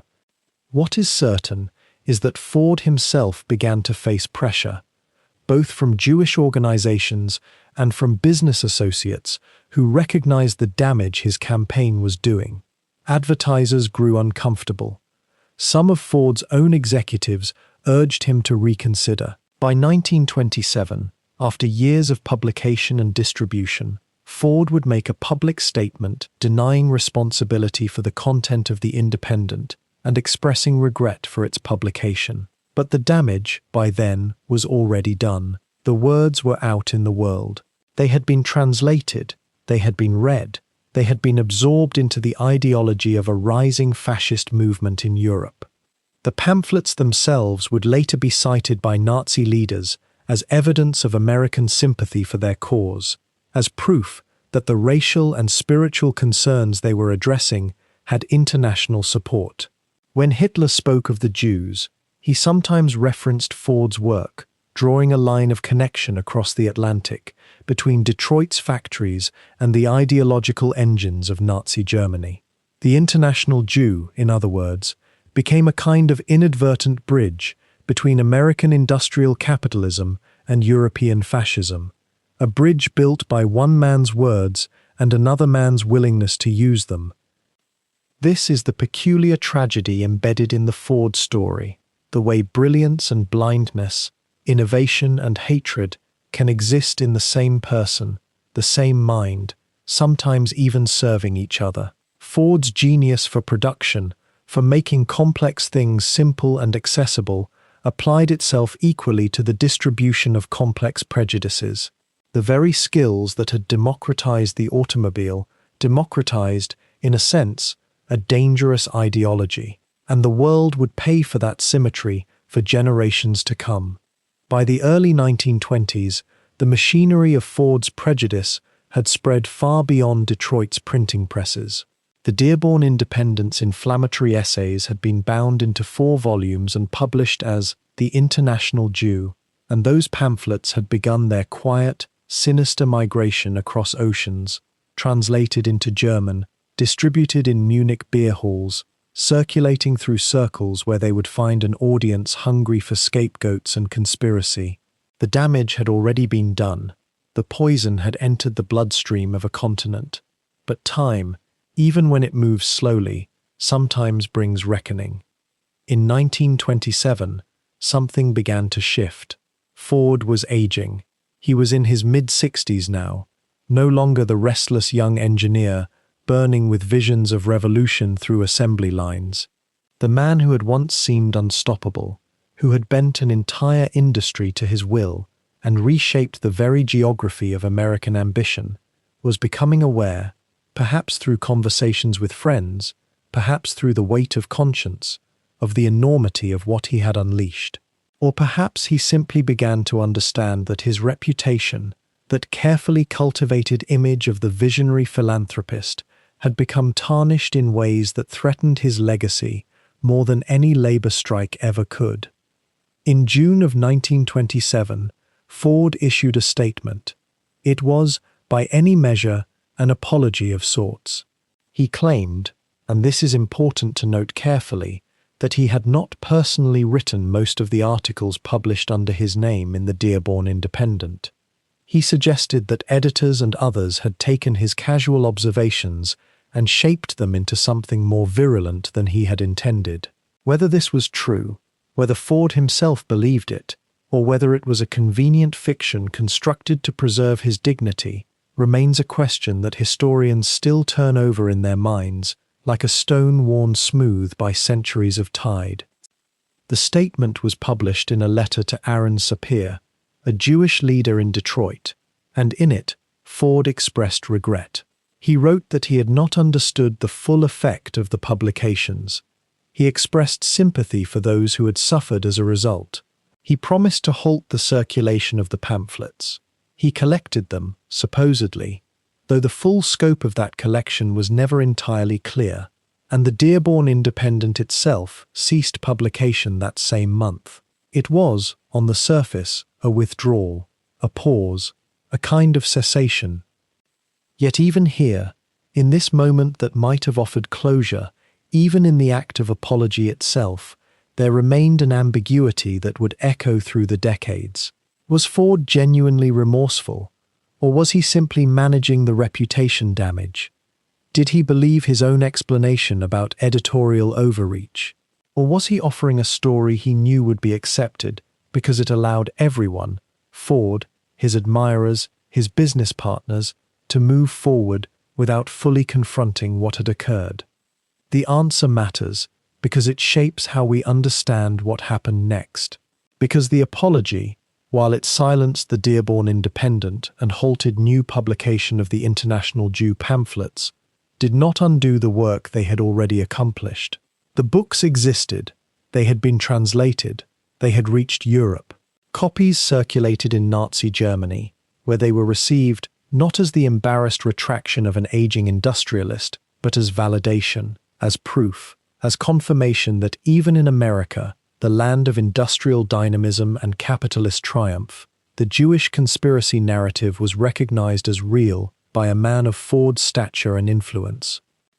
In 1938, 15 years after his supposed recantation, Ford was awarded the Grand Cross of the German Eagle, Nazi Germany's highest honor for foreign civilians, by the regime that had in fact drawn directly from the anti-Semitic pseudo-history that Ford had so energetically promoted. Ford accepted it. He hung it in his office. What was he thinking in that moment? Did he truly not understand the connection, or did he understand it too well and choose not to examine it too closely? There is a particular sadness in this contradiction, because it reveals something troubling about the nature of apology itself at least as Ford practiced it. An apology without full acknowledgement of harm, without complete understanding of one's agency, without true separation from the beliefs that animated the original offense. Such an apology becomes almost a kind of performance, a gesture made to restore reputation rather than to restore truth.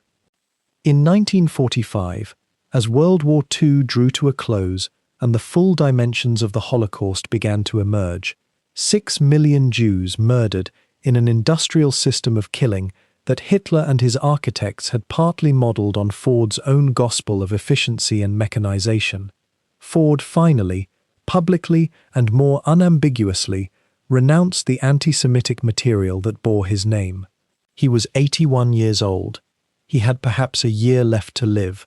The statement came late, and it came when further damage seemed impossible, because the damage was already catastrophic, already written into history. Historians still debate whether Ford knew, during those 1920s and 30s, that his pamphlets were being distributed in Germany, that they were influencing Nazi ideology, that they were being cited in racial pseudoscience and justifications for persecution. What we know is that knowledge was available to him if he had sought it. We know that silence, in the presence of escalating atrocity, begins to look like complicity. And yet we are left, as students of history always are, with a figure too complex for easy judgment. Ford was not a Nazi. He did not author the Holocaust. He was an American industrialist whose anti-Semitism was embedded in a particular milieu of early 20th century prejudice and conspiracy thinking. A man who had weaponized his printing press, but who may, or may not, have fully understood what he was doing. He was also a man who, in his own way, eventually stepped back from the precipice, even if that step came late and was incomplete. The question that lingers, as we consider his life from this distance, is whether a partial apology given under pressure and self-interest can ever truly repair the harm done by deliberate, sustained propaganda. Can contrition offered at the very end of a life undo decades of influence? Can a man who transformed the world through his genius for organization be transformed himself by a few sentences of regret? And perhaps more importantly, perhaps the question that Ford's life forces upon us all, what does it mean when someone of immense power and influence allows darkness to flow through the vessels they have created, even if they eventually claim surprise at what came out the other end? Yet in the center of this empire, there lived a man who seemed fundamentally misaligned with the world his father had built. Edsel Bryant Ford was born in 1893, the only child of Henry Ford and Clara Jane Bryant, and from his earliest years he inhabited a peculiar kind of loneliness, the loneliness of a sensitive child raised inside a machine. Where his father had been forged in the grip of rural poverty and constant making, Edsel emerged into wealth and expectation. He was refined where Henry was rough. He loved art where Henry loved efficiency. And as he grew into adulthood, it became increasingly clear that the son and father inhabited not merely different temperaments, but different moral universes. The contrast between them was almost painfully evident to anyone who knew both men. Henry Ford possessed an almost violent certainty about the world. He knew what was right, what was efficient, what was necessary, and he moved through life with the force of a piston, never doubting, rarely pausing. Edsel, by contrast, was contemplative. He questioned, he listened. Those who worked closely with him often described a courtesy, an openness to other perspectives, a willingness to acknowledge complexity that his father found deeply unsettling. It was as though Edsel had inherited his mother's sensibility far more than his father's iron will, and this fundamental difference would become the invisible crack running through the entire structure of the Ford family and its companies for decades. From his early 20s onward, Edsel demonstrated a genuine gift for design and engineering aesthetics. He was not the inventor his father was. He lacked that particular genius for imagining something that did not exist and forcing the world to build it. but he possessed what might be called an artistic conscience about machines. He cared how things looked, not merely how they functioned. He understood that beauty and utility need not be enemies, that a car could be both efficient and elegant, that there was something honoring about craft that acknowledged the human eye as well as the human pocket. In 1919, when he was only 25 years old, Henry Ford made him president of the Ford Motor Company. It was a gesture that might have been meant as affirmation, though it proved instead to be a kind of sentence. For nearly 2 decades, Edsel occupied a position that was theoretically supreme but practically agonizing. He was the president of one of the world's largest industrial enterprises, and yet his father remained the company's controlling force, the vast shadow from which no decision could truly escape. Every vision Edsel attempted to realize had to navigate around Henry's immovable convictions. When Edsel pushed for stylistic improvements to the Model T, Henry resisted with the stubbornness of a man who believed that any change was a kind of betrayal. When Edsel suggested that the company modernize its facilities or experiment with new designs, he encountered a wall of paternal skepticism that no argument could penetrate.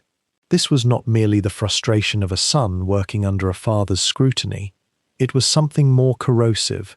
It was a daily, grinding impossibility. What made this tension particularly painful was that Edsel's instincts were often vindicated by events. While he championed the Ford V8 engine in the early 1930s, a design that his father initially opposed, the vehicle became one of the company's great successes. Sleeker and more powerful than the aging Model T. Edsel understood, in ways his father seemed unable to grasp, that the American consumer was changing. People wanted not merely cheap transportation, but transportation that reflected their aspirations, their sense of themselves. Yet each small victory for Edsel came at a cost. Henry seemed to interpret his son's successes as implicit criticism, as a subtle questioning of the wisdom that had built the empire in the first place. The relationship between them became shadowed by a kind of tender resentment, the sadness of 2 people who loved each other and yet seemed incapable of genuine accord. The physical and emotional toll of this impossible position began to show themselves in Edsel's health during the 1930s and into the early 1940s. He developed stomach ulcers, that classic manifestation of chronic stress and suppressed conflict. Those around him noted a growing weariness, a kind of resignation that seemed to deepen year after year. He continued to work, continued to try to steer the company toward modernization and humanity, but the effort appeared increasingly to be draining something vital from him. He was a man caught between worlds, too sensitive for the brutal certainties of his father's industrial vision, yet too bound by duty and love to abandon the company that was his birthright and his burden. And then came the war.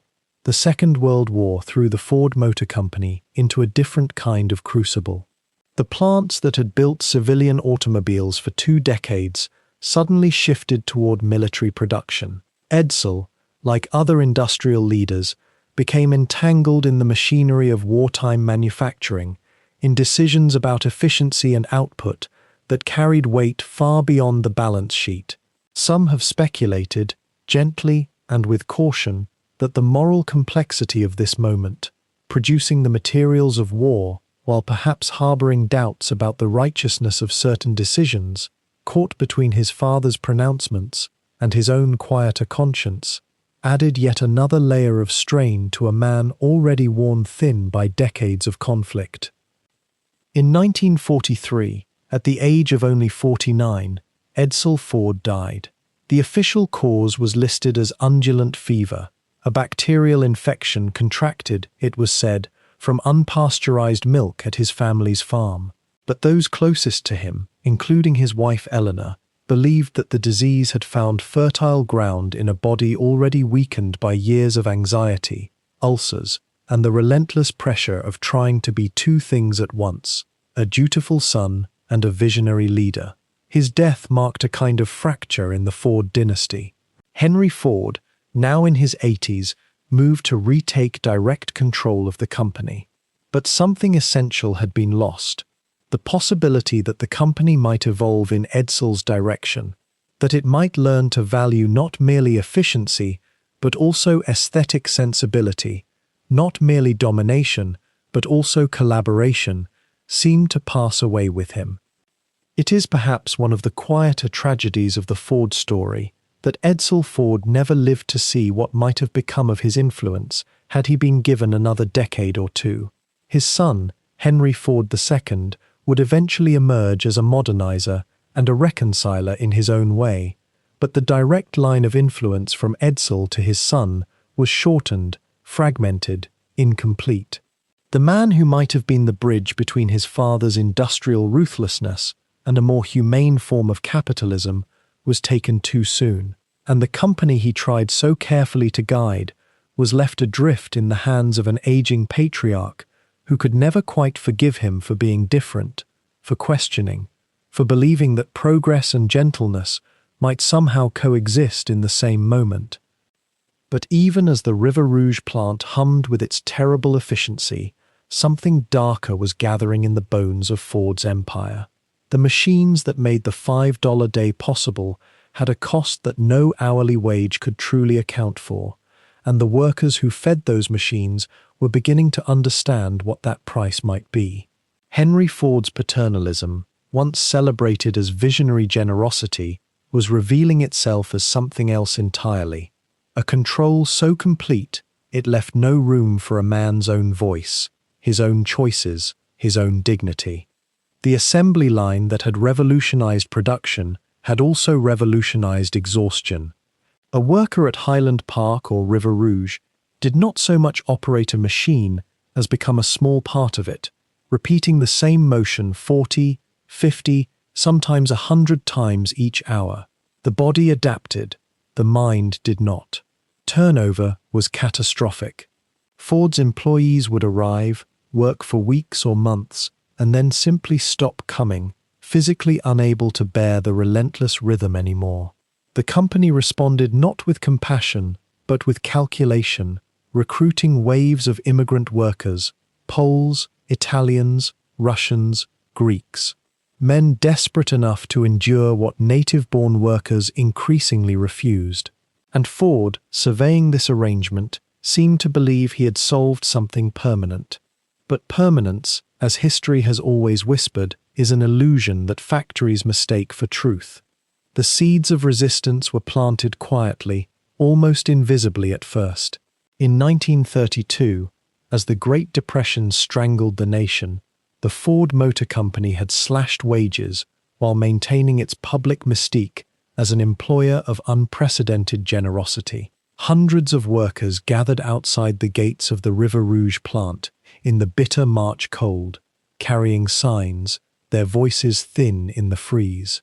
Ford's security forces, led by the notorious Harry Bennett, a former boxer with a taste for violence who had become Henry Ford's personal enforcer and the architect of his private police apparatus, met them with clubs and guns. 4 men were killed, more than 60 wounded. The Workers' March became known as the Dearborn Massacre, though few outside Michigan seemed to notice or care. The newspapers, many of them sympathetic to Ford's interests, called it a riot. The workers called it murder. What happened at the Dearborn Gates in 1932 was only a prelude. By the late 1930s, the United Auto Workers, backed by the Congress of Industrial Organizations, had begun organizing in earnest throughout Detroit. The industry had resisted unionization for decades, but the Depression and the visible exploitation of assembly line work had given the unions something more powerful than any argument. They had given them legitimate grievance, the kind that lives in a man's bones and doesn't fade with speeches. Ford, however, had no intention of negotiating. He saw unions as a conspiracy against his authority, a communist plot to undermine American independence. He may have been wrong about the motivation, but he understood something true, that unionization would mean surrendering the absolute control he had built his entire philosophy around. Harry Bennett, operating with Ford's tacit blessing, and perhaps his explicit instruction, created a security organization that was less a police force than a private militia. These men patrolled the plants, intimidated union organizers, and cultivated an atmosphere of fear so pervasive that workers spoke about union business only in whispers, in cars parked far from their homes, in the darkest hours of night. Bennett kept dossiers on union sympathizers. He employed spies. He made sure that anyone who spoke openly about organizing would find themselves without a job within days. And then came May 26, 1937. On that morning, a group of union organizers gathered at the overpass near Gate 4 of the River Rouge plant, hoping to distribute pamphlets to workers arriving for their shift. The overpass was public property. Technically, legally, they had every right to be there. But Ford's security forces saw it differently. As the workers began streaming in, Bennett's men emerged from the plant in groups, moving with the coordinated purpose of those who know they have been sanctioned by power above them. What followed? The Battle of the Overpass, as it came to be called, though the word battle suggests an engagement between equals, and this was something else, was a scene of sustained, methodical violence. The union organizers were knocked down, beaten with pipes and clubs. Kicked as they lay on the ground, one organizer's jaw was broken, another's back. Photographers from local newspapers managed to capture images of Ford's security men pummeling young men who were not fighting back, who were trying only to shield their heads and crawl away. Those photographs would become iconic, though they circulated far more widely in labor circles than in the mainstream press. It lasted perhaps 20 minutes. Then the overpass fell quiet again, and the security men returned to the plant as if nothing had occurred. The union organizers, bloodied and shaken, picked themselves up and left. The workers arriving for their shifts saw what had happened. They understood the message perfectly. This is what happens if you resist. And yet, somehow, and this is the strange grace that history occasionally grants, the violence backfired. The images from the overpass spread through union networks, and they contradicted everything Ford had said about himself, about his company, about his protection of the working man. Here was photographic evidence of a man's security force beating workers for simply trying to talk to other workers. Here was the $5 day and all its rhetoric exposed as hollow. The public narrative began to shift, slowly at first, then with gathering momentum. Ford's lawyers worked to suppress the photographs and the accounts of what had happened, but the visual record was too clear, and there were too many witnesses. Newspapers that had once fawned over Henry Ford began publishing critical articles. Prominent voices, including Eleanor Roosevelt, spoke out against the violence. The incident at the overpass, instead of crushing the union movement at Ford, seemed to galvanize it. Workers who might have hesitated, who might have chosen the safety of employment over the risk of organizing, found in those photographs a kind of permission to resist. The irony, dense and heavy as iron, is that Henry Ford's own philosophy, his belief in the power of visual documentation, his faith in spreading ideas through media and circulation, had been turned against him. The images from May 26th became their own kind of assembly line, reproducing themselves across the nation, each print carrying the message of brutality and injustice that Ford had spent his fortune trying to obscure. Where the assembly line had once been the physical manifestation of Ford's power, now it was the camera that held that power, and Ford could not control it. The Battle of the Overpass marked a turning point, though not an immediate one. Ford would resist unionization for several more years, continuing to maintain what was effectively a police state within his plants. But the mystique was cracking. The image of Ford as the enlightened industrialist, the man who had lifted the working class through mechanical ingenuity and industrial democracy, was irreparably damaged. What remained was the beginning of a more complicated truth, that innovation and cruelty could exist side by side in one empire, that the same mind that could revolutionize production could also authorize violence against those who questioned its methods. The cost of Ford's refusal to negotiate, to compromise, to accept that workers had rights independent of his benevolence, would only grow from here. By the late 1930s, as the machinery of war began its grinding acceleration across Europe, Henry Ford found himself at a peculiar crossroads. The man who had spent decades building cars for civilians, revolutionizing how ordinary Americans might own a piece of mobility, would now be asked to build something far heavier and far more lethal. The question was not whether Ford would answer that call. The question was whether, even with all his vaunted technological mastery, he could do what the moment demanded. In the spring of 1940, President Roosevelt invited Ford to lunch at the White House. The gesture itself was telling. Whatever tensions existed between a Republican industrialist and a Democratic president, the nation's leadership understood one essential truth. If America was to survive what was coming, it would need Ford. Not just his factories, but his genius for production, his obsession with efficiency, his ability to move mountains of metal through space in ways that seemed to border on the miraculous. Ford was skeptical at first. He had watched the Great War with a peculiar distance, preaching pacifism even as he profited from the machinery of that earlier catastrophe. He had opposed American involvement in the Second War as well, right up until Pearl Harbor shattered any remaining neutrality. There is a strange irony in this, worth sitting with for a moment.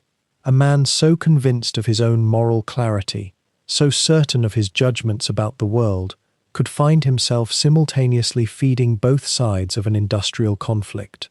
The conscience, it seems, is always easier to manage when profit and patriotism point in the same direction. Yet when the nation called, Ford responded. The $5 day had always been, in his view, a form of enlightened capitalism. Treat your workers well enough, pay them well enough, and they become both productive and stable. Now that philosophy would be tested on a scale never before attempted. In 1941, Ford signed a contract with the federal government to build aircraft engines, Rolls-Royce Merlin engines, the very heart of the American fighter planes that would eventually rule the skies over Europe. But that was only the beginning. The government wanted more. It wanted not just engines but entire bombers. 4-engine bombers, specifically the B-24 Liberators that would rain destruction across Nazi-occupied Europe and Imperial Japan. The scale of the demand was almost incomprehensible. Thousands of planes, tens of thousands. The military had given Ford the most audacious production target of his entire life. This is where Willow Run enters the story, and it enters like a fever dream of American industrial ambition. Willow Run was a small community in Michigan, farmland mostly, about 30 miles west of Detroit. In 1941, the government acquired the land and commissioned Ford to build something that had never existed before, a single building dedicated to producing entire bombers at a previously unimaginable rate. At the building's peak, the facility would stretch over a mile in length. A mile. Inside this cavernous space, workers would assemble B-24 Liberators using the very principles of mass production that Ford had perfected on the assembly line, break the work into its smallest, most repetitive components, and move the product past stationary workers rather than moving workers to the product. The audacity of it takes the breath away, even now, across the decades. Ford had revolutionized the production of motor cars by assuming that every car was essentially the same, that standardization and repetition were the path to abundance. Now he was asked to apply that same logic to an aircraft so complex that each one contained roughly 56,000 individual parts. Parts that had to fit together with precision. Parts that, if assembled incorrectly, might fail mid-flight, sending thousands of pounds of aluminum and human flesh plummeting toward the earth. The facility opened in 1942. For the first several months, it was a disaster. The workers were inexperienced. The machinery was experimental. The very premise that you could assemble a sophisticated military aircraft the same way you assembled a Model T seemed to be collapsing under its own impossible weight. In the early days, Willow Run was producing perhaps one bomber per day, sometimes fewer. The government was dissatisfied. The press began to mock Ford's grandiose claims. Here was the man who had promised to transform American production, and he could barely deliver. But something shifted in late 1942, early 1943. The workers learned. The processes became smoother. The machines were adjusted, refined, optimized. By the middle of 1943, Willow Run was producing one complete B-24 Liberator every single hour. By some estimates, a new bomber was rolling off the line every 55 minutes. In a single month, the facility would produce more than 100 complete aircraft. It was, by any reasonable measure, one of the most extraordinary achievements in the history of manufacturing. It was also, perhaps, the closest thing to an honest redemption that Henry Ford would ever know. The workers at Willow Run came from everywhere. They came from the collapsed farms of the Dust Bowl, from the mountains of Kentucky and West Virginia, from the Black Belt of the South, where they had faced segregation their entire lives. They came to Michigan because the war had created jobs that could not go unfilled. By 1943, Willow Run employed 50,000 people. The facility ran around the clock, in multiple shifts, in a kind of perpetual mechanical rhythm that was both exhilarating and exhausting. Ford himself visited Willow Run regularly, walking the factory floor much as he had done at Highland Park and River Rouge decades earlier. By most accounts, he was impressed but not satisfied. He was 80 years old by then, his mind still sharp but his body beginning to show the wear of advanced age. His obsession with control, with efficiency, with the details of production, never diminished. He would notice a delay of a few seconds in the line, a worker's inefficient movement, a small opportunity for optimization. Even in his 80s, he could not stop seeing the factory as an extension of his own will, an orchestra in which every instrument must play its precise part. What is perhaps most complicated about Ford's wartime role is this. The bombing campaign that the B-24 Liberators enabled was not a surgical affair. These were area bombing raids designed to destroy not just military targets but entire cities. Hamburg was incinerated, Dresden was reduced to ash, Tokyo burned, Hiroshima and Nagasaki as well, though those came through the atomic bomb rather than the conventional bombers that Willow Run produced. Ford did not drop these bombs, of course. He did not order their use or design their strategies. Yet his facility, his genius for production, his insistence on making the impossible routine through sheer organizational will, all of it contributed to the machinery of destruction. The war did something strange to Ford's reputation. His pacifism was forgiven. His antisemitism, which had so dominated the 1920s and 30s, seemed to recede in the public consciousness, overshadowed by the present crisis and the heroic narrative of American industrial might. When newspapers wrote about Willow Run, they wrote with genuine awe. Here was proof that American enterprise could meet any challenge, overcome any obstacle. The factories themselves became part of the mythology of the war, evidence that the home front was as essential to victory as the soldiers themselves. By 1945, when the war in Europe ended in May and the war in the Pacific ended in September, Willow Run had produced over 8,000 B-24 Liberators. The entire campaign was winding down, contracts were being cancelled, the massive machinery of wartime production was beginning its conversion back to a civilian economy. The worker who had clocked in thousands of times at Willow Run, learning to assemble a bomber with the rhythm of a factory line, would need to find other work. The 50,000 jobs would disappear.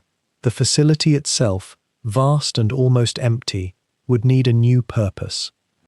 But what lingers most about Willow Run, perhaps, is a certain uneasy ambiguity.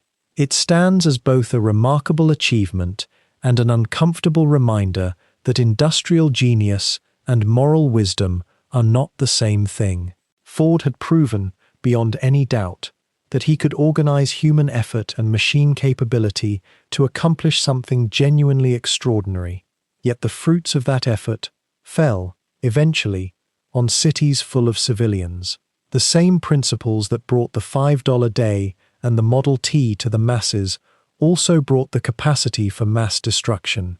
The question history leaves us with is whether he recognized the weight of that contradiction, or whether, as seems more likely, he simply accepted it as the cost of being useful to the nation in its hour of greatest need.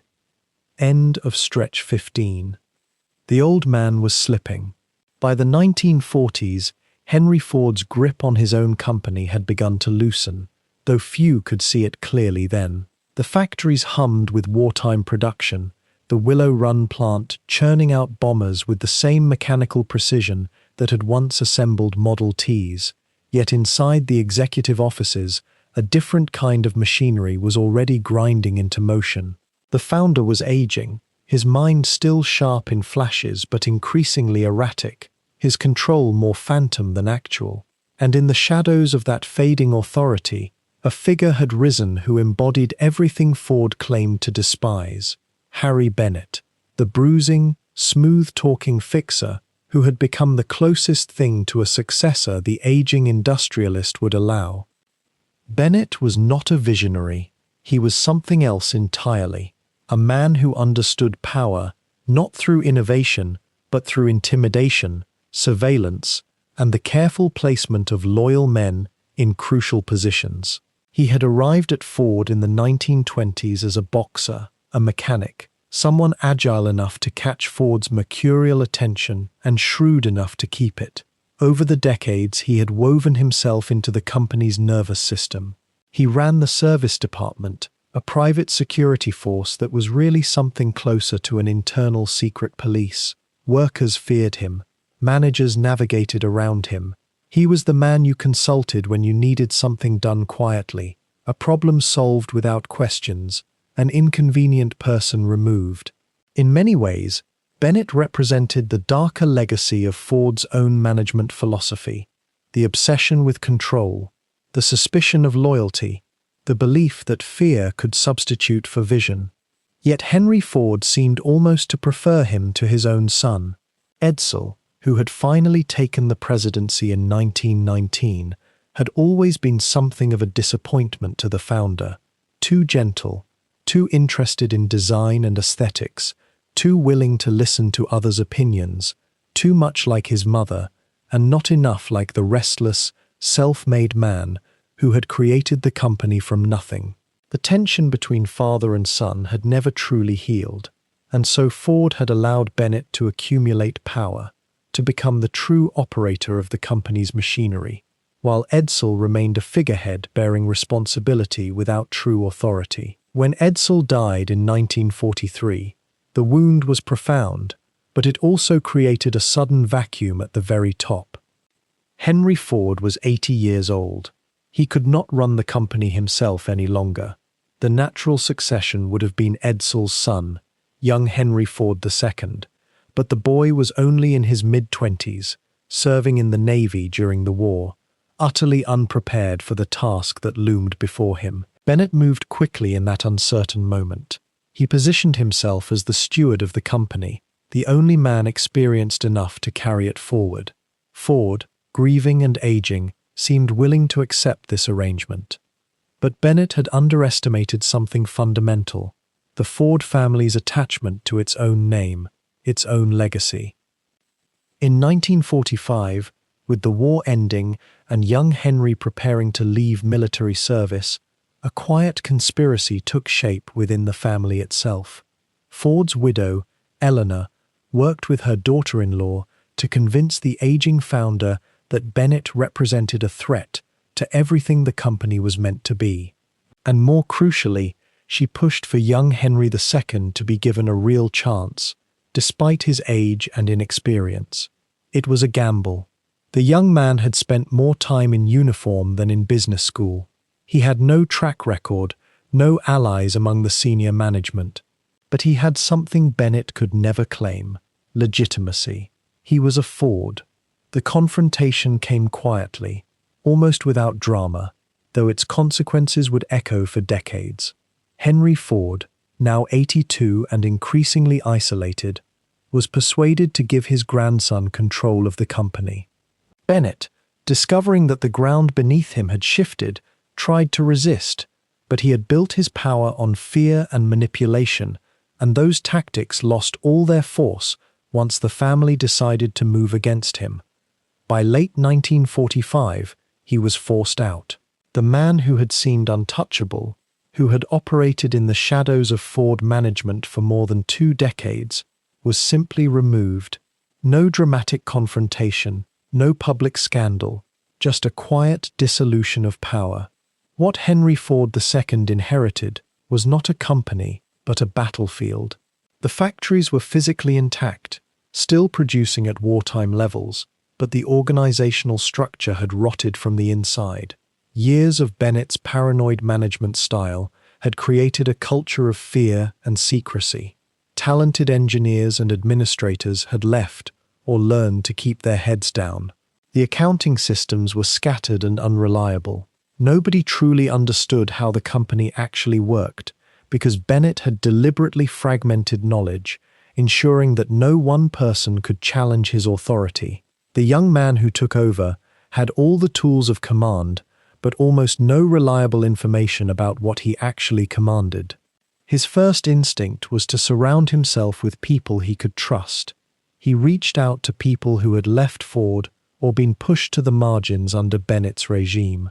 Slowly, carefully, he began to rebuild the management structure.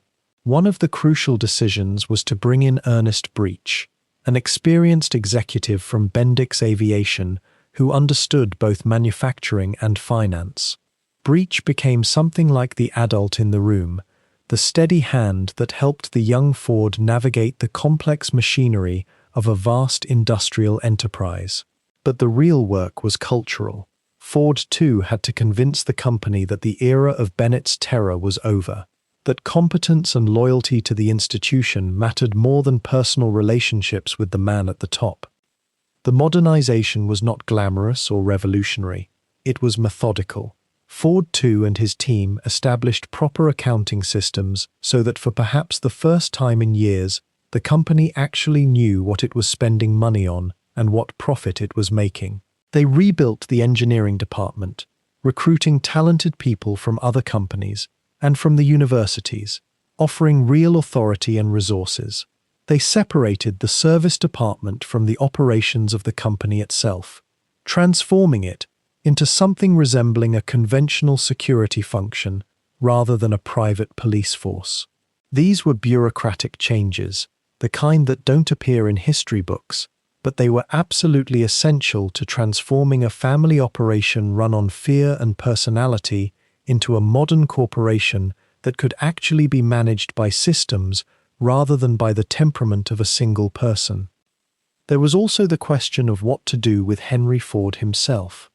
The old man lived until 1947, but his influence had effectively ended.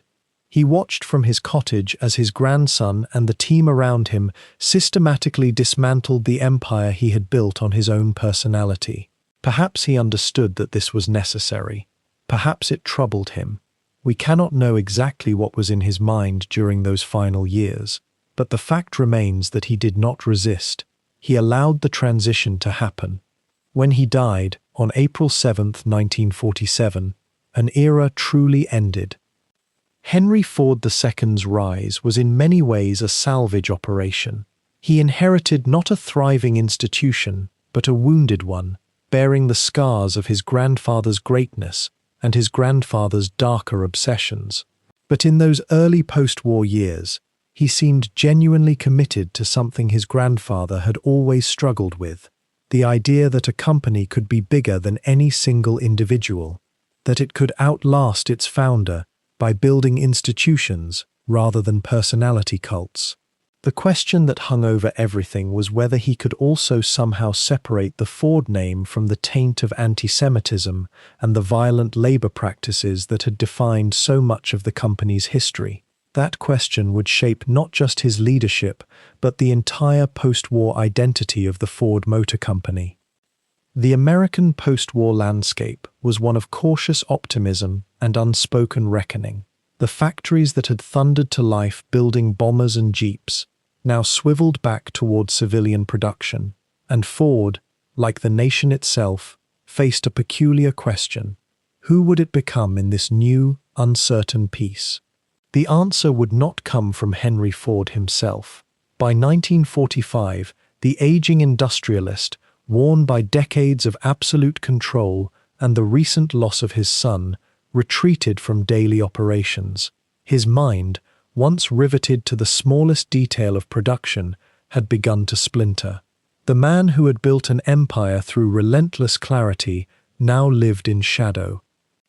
It fell to his grandson, Henry Ford II, then barely 30 years old, to inherit not merely a company, but the weight of a fractured legacy. Young Henry, Hank, as the family called him, had survived the war in the Navy, and he returned to find the Ford Motor Company in quiet crisis. The manufacturing expertise that had once made Ford unassailable was now matched and surpassed by competitors. General Motors had designs that appealed to the post-war appetite for comfort and style. Chrysler possessed engineering that challenged Ford's dominance. More troubling still was the internal decay. The regime of Harry Bennett, the thuggish personal security chief who had served as Henry Ford's enforcer and confidant for decades, had left the company poisoned with fear, nepotism, and the absence of any clear management structure. Within weeks of taking control, young Henry made a decision that rippled through the company like a purifying current. He moved to dismantle Bennett's apparatus. The security chief, once untouchable, was removed with a terseness that would have seemed impossible just months before. With him went a whole culture of intimidation and old loyalties.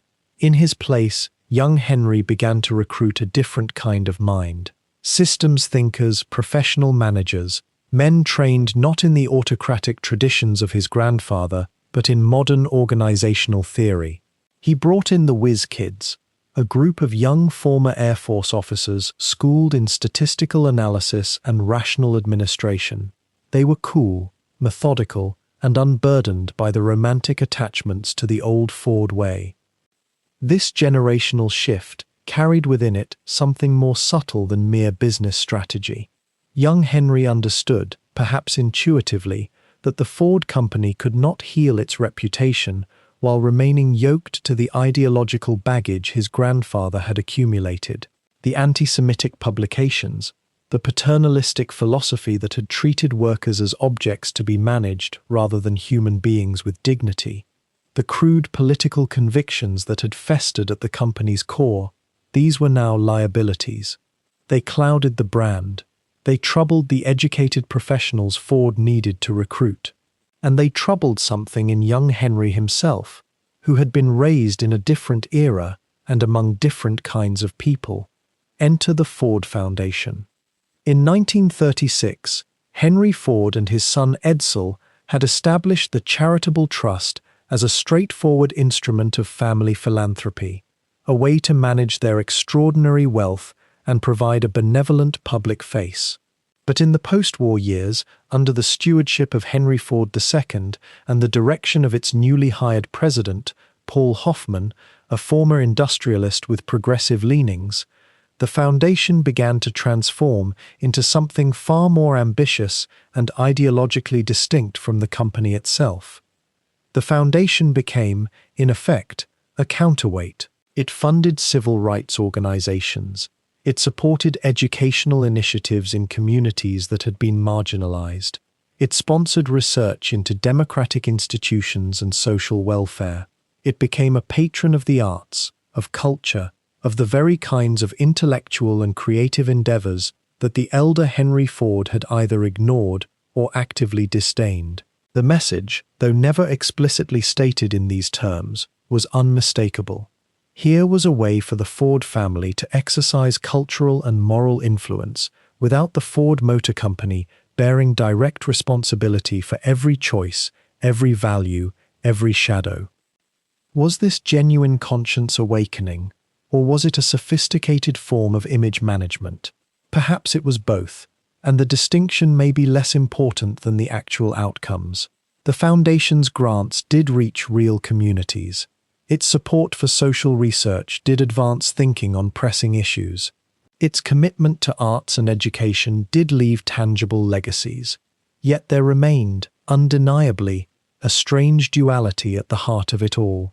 The same family that had profited from treating workers as interchangeable components now funded organizations fighting for human dignity.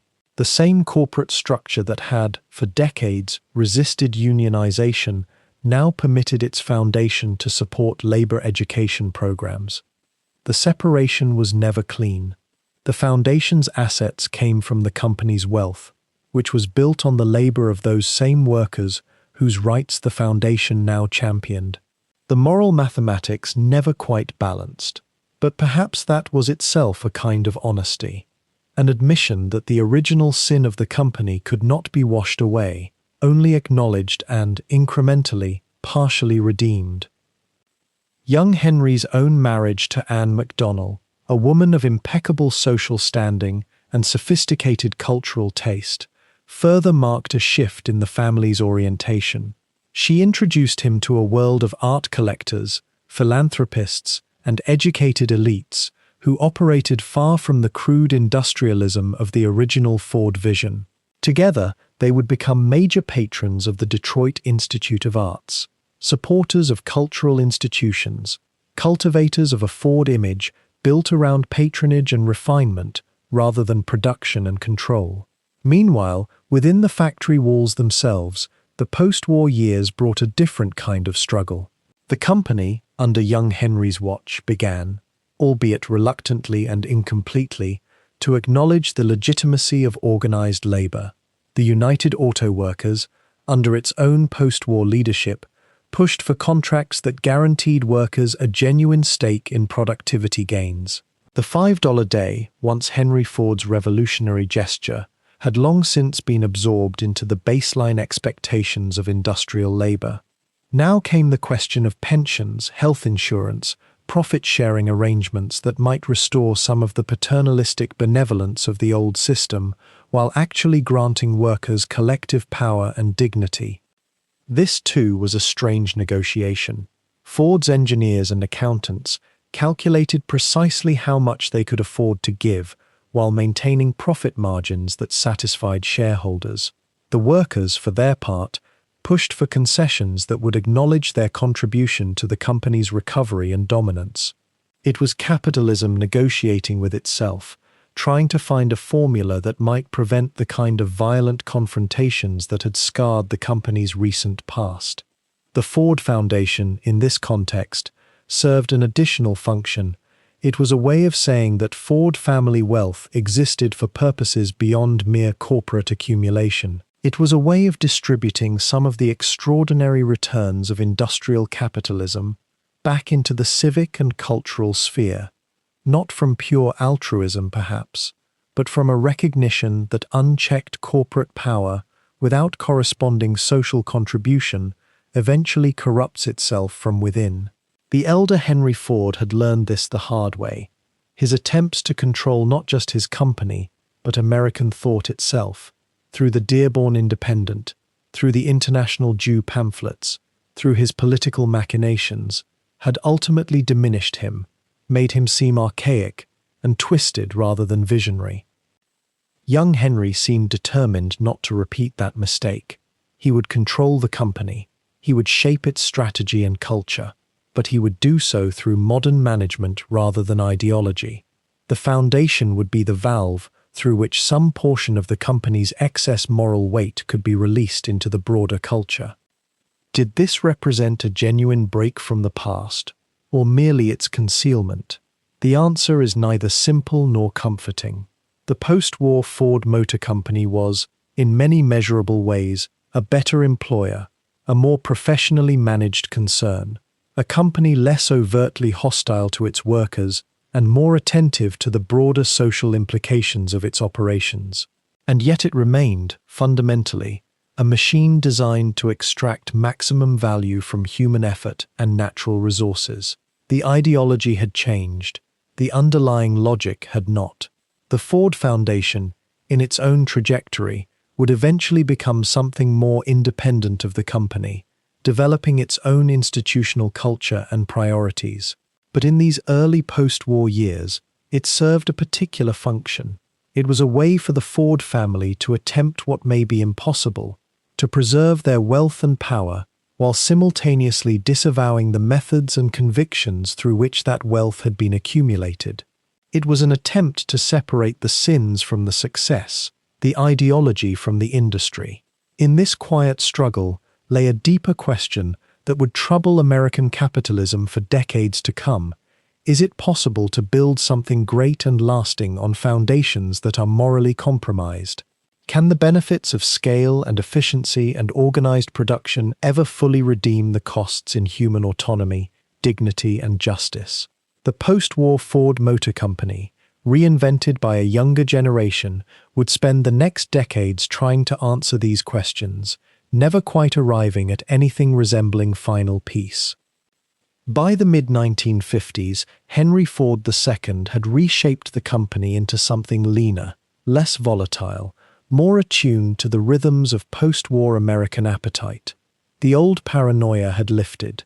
The foundation bore the family's name and gave away fortunes. The plants ran with quieter efficiency.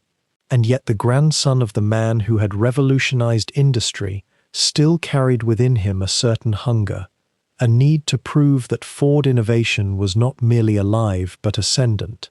It was from this hunger that the Edsel was born. In the autumn of 1955, the company announced the arrival of something entirely new. The marketing campaign began softly at first, a whisper in the media landscape, then swelled into something impossible to ignore. For months, Americans saw enigmatic advertisements asking a simple, tantalizing question: what is it? The Edsel, they were told, was the car of tomorrow. It was not just a vehicle but a statement, a bridge between Ford's middle-market automobiles and the territory occupied by Mercury and Lincoln. It was named, touchingly, after Edsel Ford himself, the gentle son who had died nearly a decade before, whose legacy his father Henry Ford II seemed to carry like a weight. The planning for the Edsel had begun years earlier, in a time of unbridled confidence. Market research suggested that there was an entire segment of American car buyers who occupied a peculiar middle ground, not quite wealthy enough for a true luxury vehicle, but prosperous enough to want something that signaled their arrival into a higher social rank. The Edsel, the designers believed, would be the answer to a question that no one had quite articulated yet.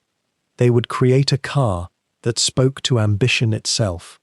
The design process became almost obsessive. Engineers and stylists labored to give the Edsel a presence distinct from everything else on the road. Its grille, the most distinctive element, resembled a horse's mouth, or some said, a toilet seat, an observation that would haunt the car's reputation for generations. The front bumper was divided, unusual and assertive. The colors were bold: Pacer red, Citation cream, Bermuda turquoise. Every detail had been carefully considered. Every choice meant something, or so they believed. What no amount of design could solve, however, was the fundamental problem that sat at the heart of the entire venture. The market researchers had been right that such a middle ground existed, but they had not anticipated how quickly it would shrink. The American car market was already shifting in ways that even the sophisticated forecasters at Ford could not fully grasp. Younger buyers wanted compacts. Older, wealthier buyers remained loyal to established prestige brands: Cadillac, Buick, Oldsmobile. The Edsel, arriving with such fanfare, found itself caught between categories that were themselves dissolving. The launch, in September 1957, was theatrical and expensive. Dealers across America held simultaneous unveiling events. The car rolled into showrooms on a wave of anticipation built through years of advertising. For a few weeks, curiosity brought people in. The novelty, the strangeness of it all, drew crowds. But as people actually sat in the Edsel, drove it, thought about living with it, something became clear. The car was not quite as special as the mystique suggested. The engineering was respectable but not revolutionary. The design, which had seemed so assertive in the drafting stages, began to feel oddly disjointed when seen in reality. The grille that was meant to be distinctive looked, to many eyes, simply wrong. And then the economy stuttered. The recession of 1957 and 1958 arrived like an unwelcome guest, dampening consumer confidence and making people think twice before committing to an expensive middle-class purchase. The Edsel, expensive and unproven, became exactly what Americans were least inclined to buy. The car that had been designed to capture the aspirational middle class found itself being purchased by almost no one. The numbers tell a story of steady, inexorable decline. In its first year, the Edsel sold reasonably well, enough to suggest that perhaps, just perhaps, the venture might recover. But sales never climbed. Year after year, the numbers fell. Dealers who had invested heavily in the brand, who had renovated their showrooms and trained their salespeople, found themselves sitting with unsold inventory. Some of them became fierce advocates for the car, still convinced that it was ahead of its time. Others grew resentful, caught between loyalty to the Ford name and the basic mathematics of their own survival. The human cost of this miscalculation was distributed unevenly through the ecosystem of the automobile industry. Engineers who had spent years developing the Edsel systems found their work dismissed as a failure, even though the engineering itself was sound. Stylists and designers, who had poured creativity into making the car distinctive, watched as their creations were mocked in late-night comedy routines and car magazines. The line between bold vision and foolish misstep is often a matter of luck, and the Edsel had been unlucky. For dealerships, the cost was more than just financial. These were often family businesses, rooted in their communities for decades, and the Edsel episode exposed them to a kind of doubt they had not previously known. A dealer who had championed the Edsel found himself explaining its failure to his customers, to his employees, to himself. There was shame in it, perhaps unfairly. These were men and women who had done their jobs with competence and conviction, but they were associated now with one of the most famous failures in automotive history. Within Ford Motor Company itself, the Edsel became a parable about the limits of planning and prediction. Some lessons were learned, though not always the right ones. The company had spent enormous sums of money. Estimates vary, but many suggest that the total investment, including advertising and the cost of designing and building the plants to manufacture the car, exceeded $300 million. That is real money even today. In the late 1950s, it was a staggering sum. The company could afford the loss, but it could not be ignored. Henry Ford II had staked some portion of his reputation on the Edsel. He had not invented the concept, but he had championed it and nurtured it through its development. When the car failed, he did not defend it stubbornly in the way his grandfather might have done. Instead, with a practical eye toward the future, he allowed the Edsel to be quietly phased out. By 1960, just 2 years after its triumphant launch, the Edsel was no longer in production. The dealerships were left to sell through their remaining inventory, which they did slowly, at discounted prices, to buyers who understood that they were purchasing a collector's piece, a monument to miscalculation. Yet perhaps there is something worth sitting with in this story, something that extends beyond the simple narrative of failure. The Edsel represented a kind of confidence, even hubris, that the Ford company had earned through decades of success. When a company has changed the world, When its founder has been revered as a genius of industrial organization, there develops a certain blindness. The company had such faith in its own ability to read the market, to shape desire, to impose its will on the landscape of American commerce, that it did not fully acknowledge the possibility of error. The Edsel was also, in a way, the last great gamble of Ford Motor Company as a creative force in the automobile industry. After its failure, the company became more cautious, more focused on refining existing categories rather than inventing new ones. The era of the bold, transformative vehicle, the Model T, the V8 engine, seemed to have passed. The company had learned, painfully, that innovation without market wisdom is merely expense. That a car, no matter how carefully designed, cannot succeed unless it speaks to something that people actually want, or if it can convince them that they want it, unless the timing is right. And the Edsel had another legacy, one less discussed, but no less real.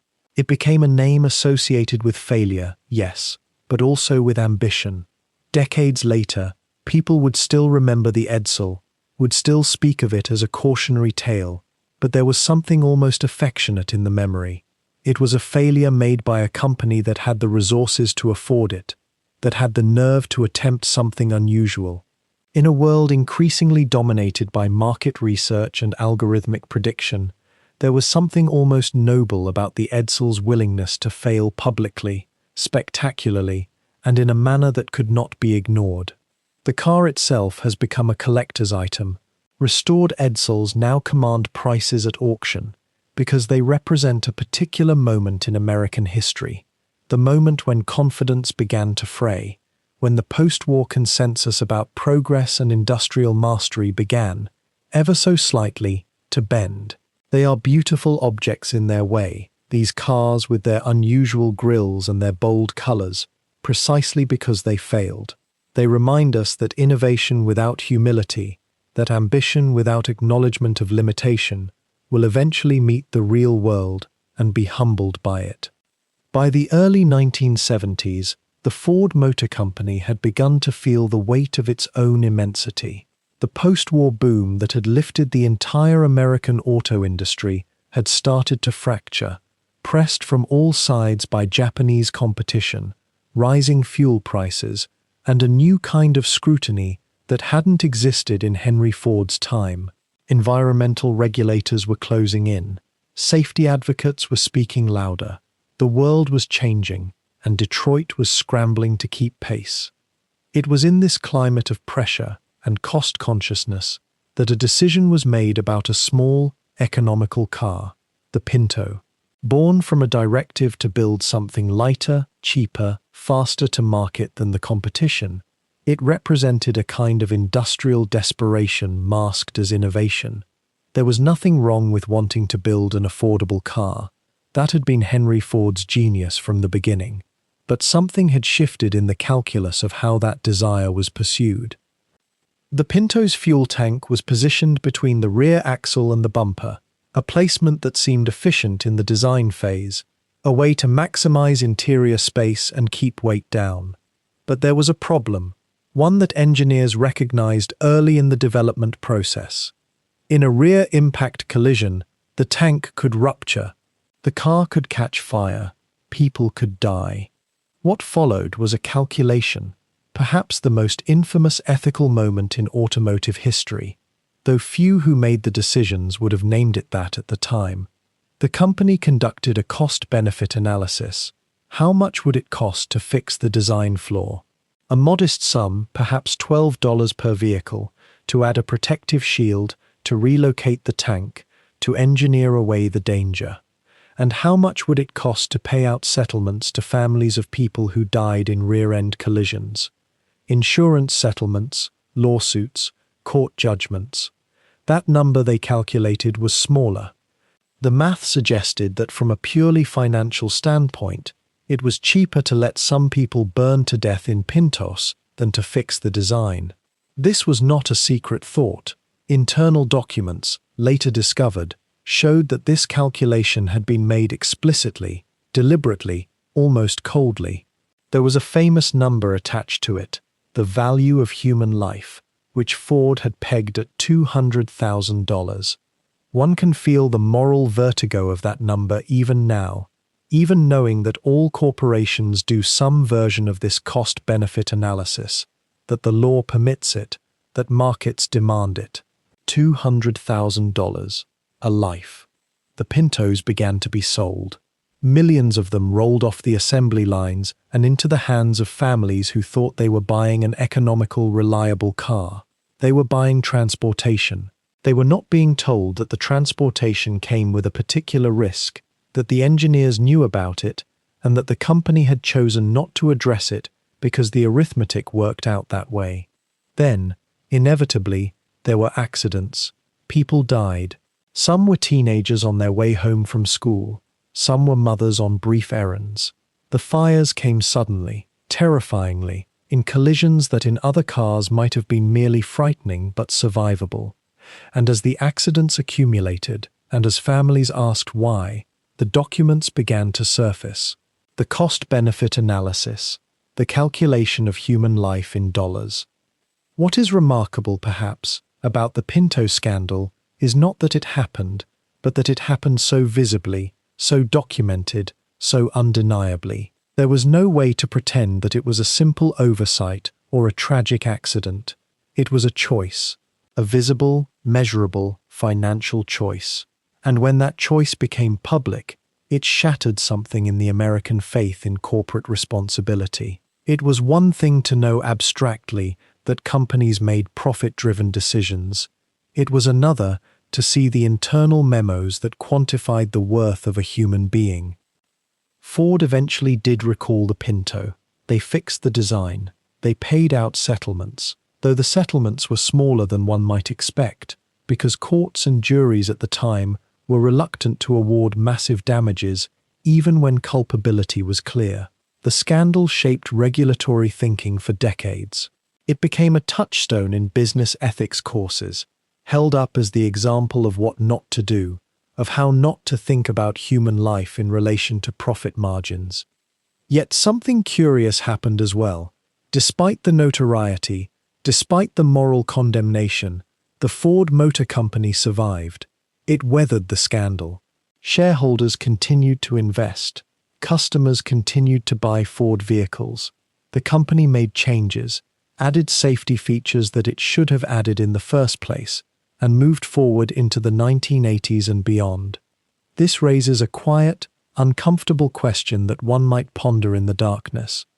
If the consequence for calculating human life as a financial variable and choosing profit over safety is that the company continues to thrive, that executives are rarely prosecuted, that shareholders see no lasting impact on their returns, then what incentive does exist to choose differently? The Pinto scandal exposed the mechanism, but the mechanism itself proved resilient. The system that permitted the calculation proved flexible enough to absorb the revelation and continue functioning much as before.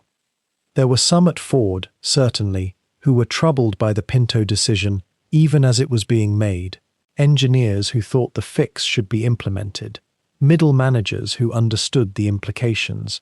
But the company operated as a machine, and machines, once set in motion toward a particular goal, develop a momentum that individual moral objections struggle to alter. This was something Henry Ford had understood in another way, through the assembly line and the $5 day. The organization could be shaped to move people, to direct their choices, to make certain actions feel inevitable. The Pinto was made not because any single person wanted to kill anyone.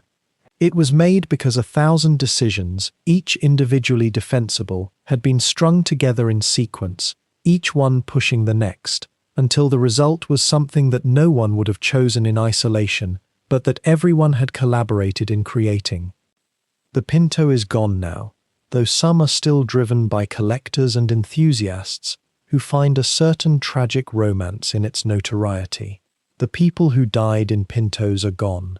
The families who lost them remain. And somewhere in the corporate memory of the auto industry, the lesson of the Pinto lingers, not as a barrier to cost-cutting, not as a fundamental shift in how human life is valued, but as a warning about being too explicit about it, about leaving documents, about allowing the calculus to become visible.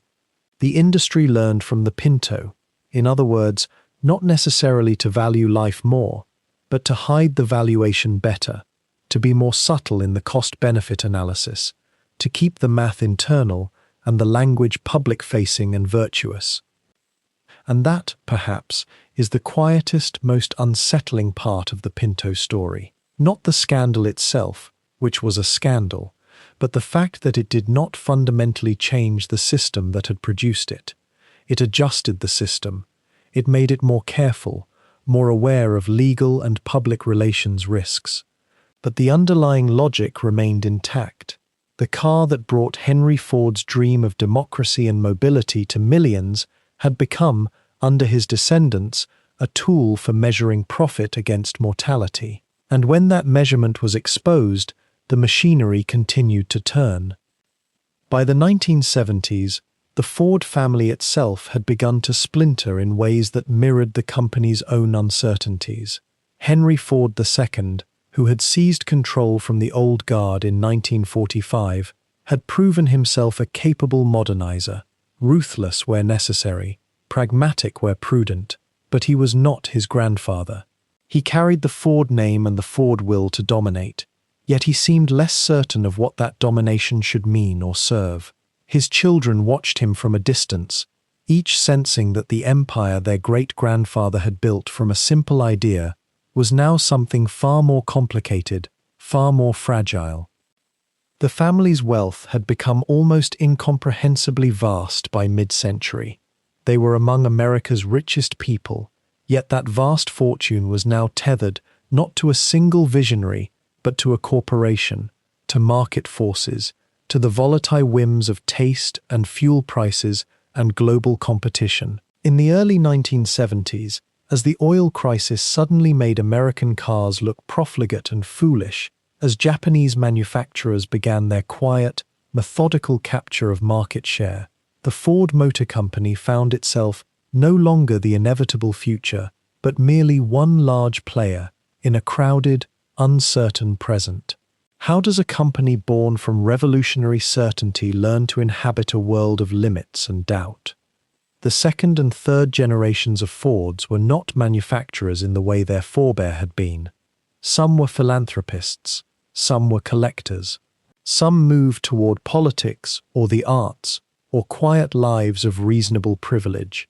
They inherited not just wealth, but also the weight of history, the knowledge that their name had helped shape the modern world, and simultaneously that it carried within it seeds of prejudice and casual cruelty that could not be easily erased or forgotten. The Ford Foundation, established in 1936 by Edsel and continued after his death, had become one of the world's most influential philanthropic institutions, distributing billions toward education, social welfare, and the arts. It was, in some ways, a quiet attempt to redirect the family's resources toward human flourishing rather than merely industrial control. Yet it also served, in some eyes, as a kind of counterweight, a moral ledger meant to balance the ledger of harm. In the corporate offices, in the boardrooms where strategy was debated and futures were sketched out, there remained always an echo of Henry's absolute certainty, his conviction that efficiency and control were virtues unto themselves. The culture he had so brutally imposed, the stopwatch mentality, the suspicion of workers' autonomy, the belief that safety and comfort could be negotiated downward in the name of cost, did not vanish simply because gentler people now held the positions of power. These things persist. They become part of the wallpaper, so invisible we forget they were ever chosen at all. By the 1980s and 1990s, Ford faced not scandal exactly, but a peculiar kind of slow decline. The company remained profitable, remained powerful, remained a household word. Yet it no longer moved the culture forward the way it once had. It responded to trends rather than creating them. Japanese cars were not just cheaper and more fuel efficient, They seemed to embody a different philosophy, one that valued durability and the customer's long-term satisfaction over the immediate sale. Ford, for decades accustomed to setting the rules, now found itself playing by rules others had written. There is something almost poignant in watching an institution lose not its capability, but its purpose, its animating sense of why it exists beyond the perpetuation of itself. The factories still hummed. The assembly lines still moved with mechanical perfection. Millions of cars still rolled out onto American highways. But the revolutionary charge had gone from it. The sense that here, at Ford, something fundamentally new was being imagined, that had evaporated entirely. Meanwhile, within the family itself, divisions grew more pronounced. Some Fords wanted to distance themselves as much as possible from the company, to be known as philanthropists or art collectors, or simply as private citizens of considerable means. Others remained deeply invested in the corporation's direction, sitting on boards, offering guidance, aware that their wealth and influence remained bound to Ford's fortunes. A few attempted to reckon more directly with the company's history, to name the anti-Semitic episodes and the labor violence not as distant past, but as something that had shaped the institution they now inherited and steward. These conversations were not always public.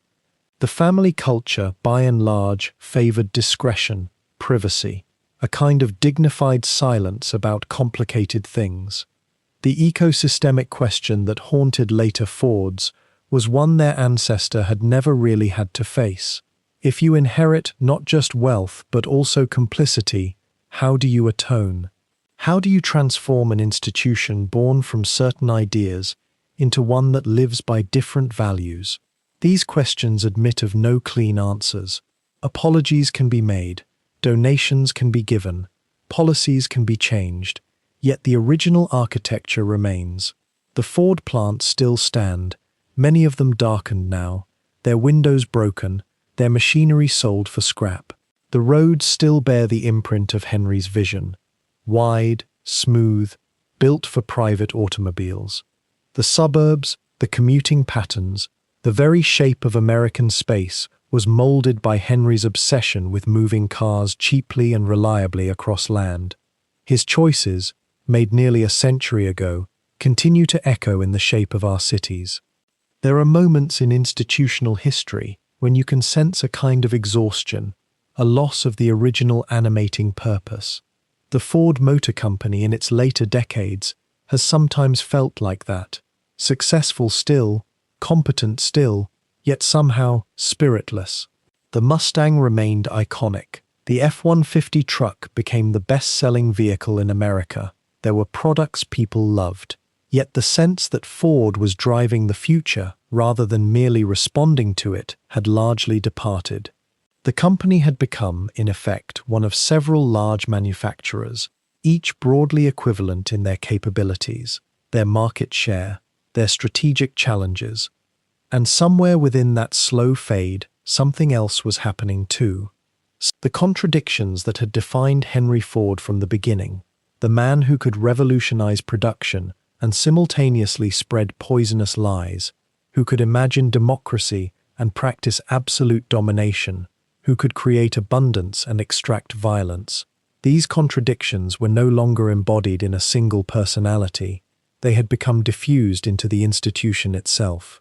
The company carried within it both the genuine innovations and the accumulated damage of its founder's character. New generations of Fords had to decide, did they bear responsibility for their ancestors' convictions, or only his wealth? Were they the heirs to his genius, or to his sins, or to some irreconcilable combination of both? These were not questions anyone asked aloud very often. They were questions that lived in the silence between meetings, in the discomfort of public events where the family name was invoked, in the careful wording of official histories that named the industrial achievements while bracketing the darker chapters with a quiet asterisk. The Ford family's later generations inherited not just money, but also this unresolved tension. And perhaps that tension, that refusal of easy resolution, was itself a kind of honesty.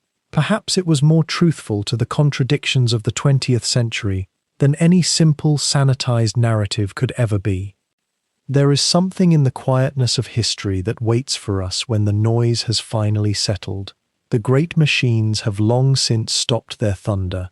The assembly lines stand still now, either converted to different purposes or left to the patient work of rust and time. And in that silence, a question begins to form, soft and persistent, the kind that doesn't demand an answer so much as an understanding. How is it that the same mind that imagined a car simple enough and sturdy enough for ordinary people to own could also imagine, with equal conviction, the most elaborate conspiracies against those same people? How does innovation and prejudice sit together in one human heart?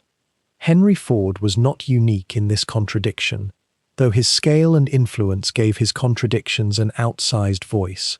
He was born into a world where genius and cruelty lived comfortably as neighbors, where the man who revolutionized manufacturing could simultaneously work to exclude, to blame, to harm. The early 20th century did not demand that the two be separated. Many did not see them as incompatible at all. But perhaps that is what makes his story, and the story of his dynasty, so instructive now, so worth holding in your mind as you drift towards sleep. We live in a time when we are sometimes asked to choose between admiring what someone built and condemning what they believed. We are told this is a simple choice, that greatness and moral failure cancel each other out, that we must either elevate or erase, and yet the truth, as it so often is, contains multitudes. The Model T did change the world. It did democratize transportation. It did allow families with modest means to travel, to connect, to move beyond the radius their parents could reach. That is real. The $5 day, whatever its complications and whatever control it exerted, did raise wages in an era when most workers had no voice. That too is real. The assembly line, for all its human cost and the exhaustion it demanded of those who labored upon it, was genuinely innovative. These things happened. They shaped the century that followed. And so did the poison, the Dearborn Independent's steady stream of anti-Semitic fantasy, the international Jew pamphlets circulating across oceans, finding their way into German hands, into German minds preparing for something unspeakable, the violent resistance to those seeking a voice in the factories, the cutting of corners on safety, the pursuit of profit above human welfare. This happened too. It is woven into the same story. What does it mean to live with both? What does history teach us when we sit with that discomfort instead of trying to resolve it? The answer, perhaps, is that nothing is simple. No human being is a single story. No legacy is untainted by the complexity of the person who created it. And our job, as people who inherit these technologies, these buildings, these methods, these consequences, is not to separate the good from the bad and keep only one. It is to understand how they emerged from the same source, how the same restless intelligence that built one thing also imagined another, and what that teaches us about ourselves. Ford's children and grandchildren tried, in their way, to separate the family from the founder's darker convictions. They established a foundation meant to do good in the world. They invested in education and public health. They tried to become something other than what Henry Ford had been. But the foundation's money came from the same empire. The wealth that funded the philanthropic impulse was built on the labor of those who suffered. The contradiction was never truly resolved, only managed. In the Pinto, we see this legacy continuing, not as anti-Semitic conspiracy, but as the same calculation, the same willingness to weigh lives against profit and find profit heavier. The memo that calculated the cost of a recall against the cost of wrongful death lawsuits was not evil in its way, from a certain perspective. It was rational. It was the logic of the assembly line, the logic that had made Ford so powerful, turned inward and applied to human suffering. We are the inheritors of that logic, whether we choose to be or not. And perhaps that is the quietest, most important lesson. We do not need to admire Henry Ford to benefit from his inventions. We do not need to forgive him to understand him. What we need to do is see clearly. We need to recognize that the person who makes something good is not thereby made good, that innovation does not excuse cruelty, that efficiency should never eclipse conscience, that a man can move mountains and still leave wreckage in his wake.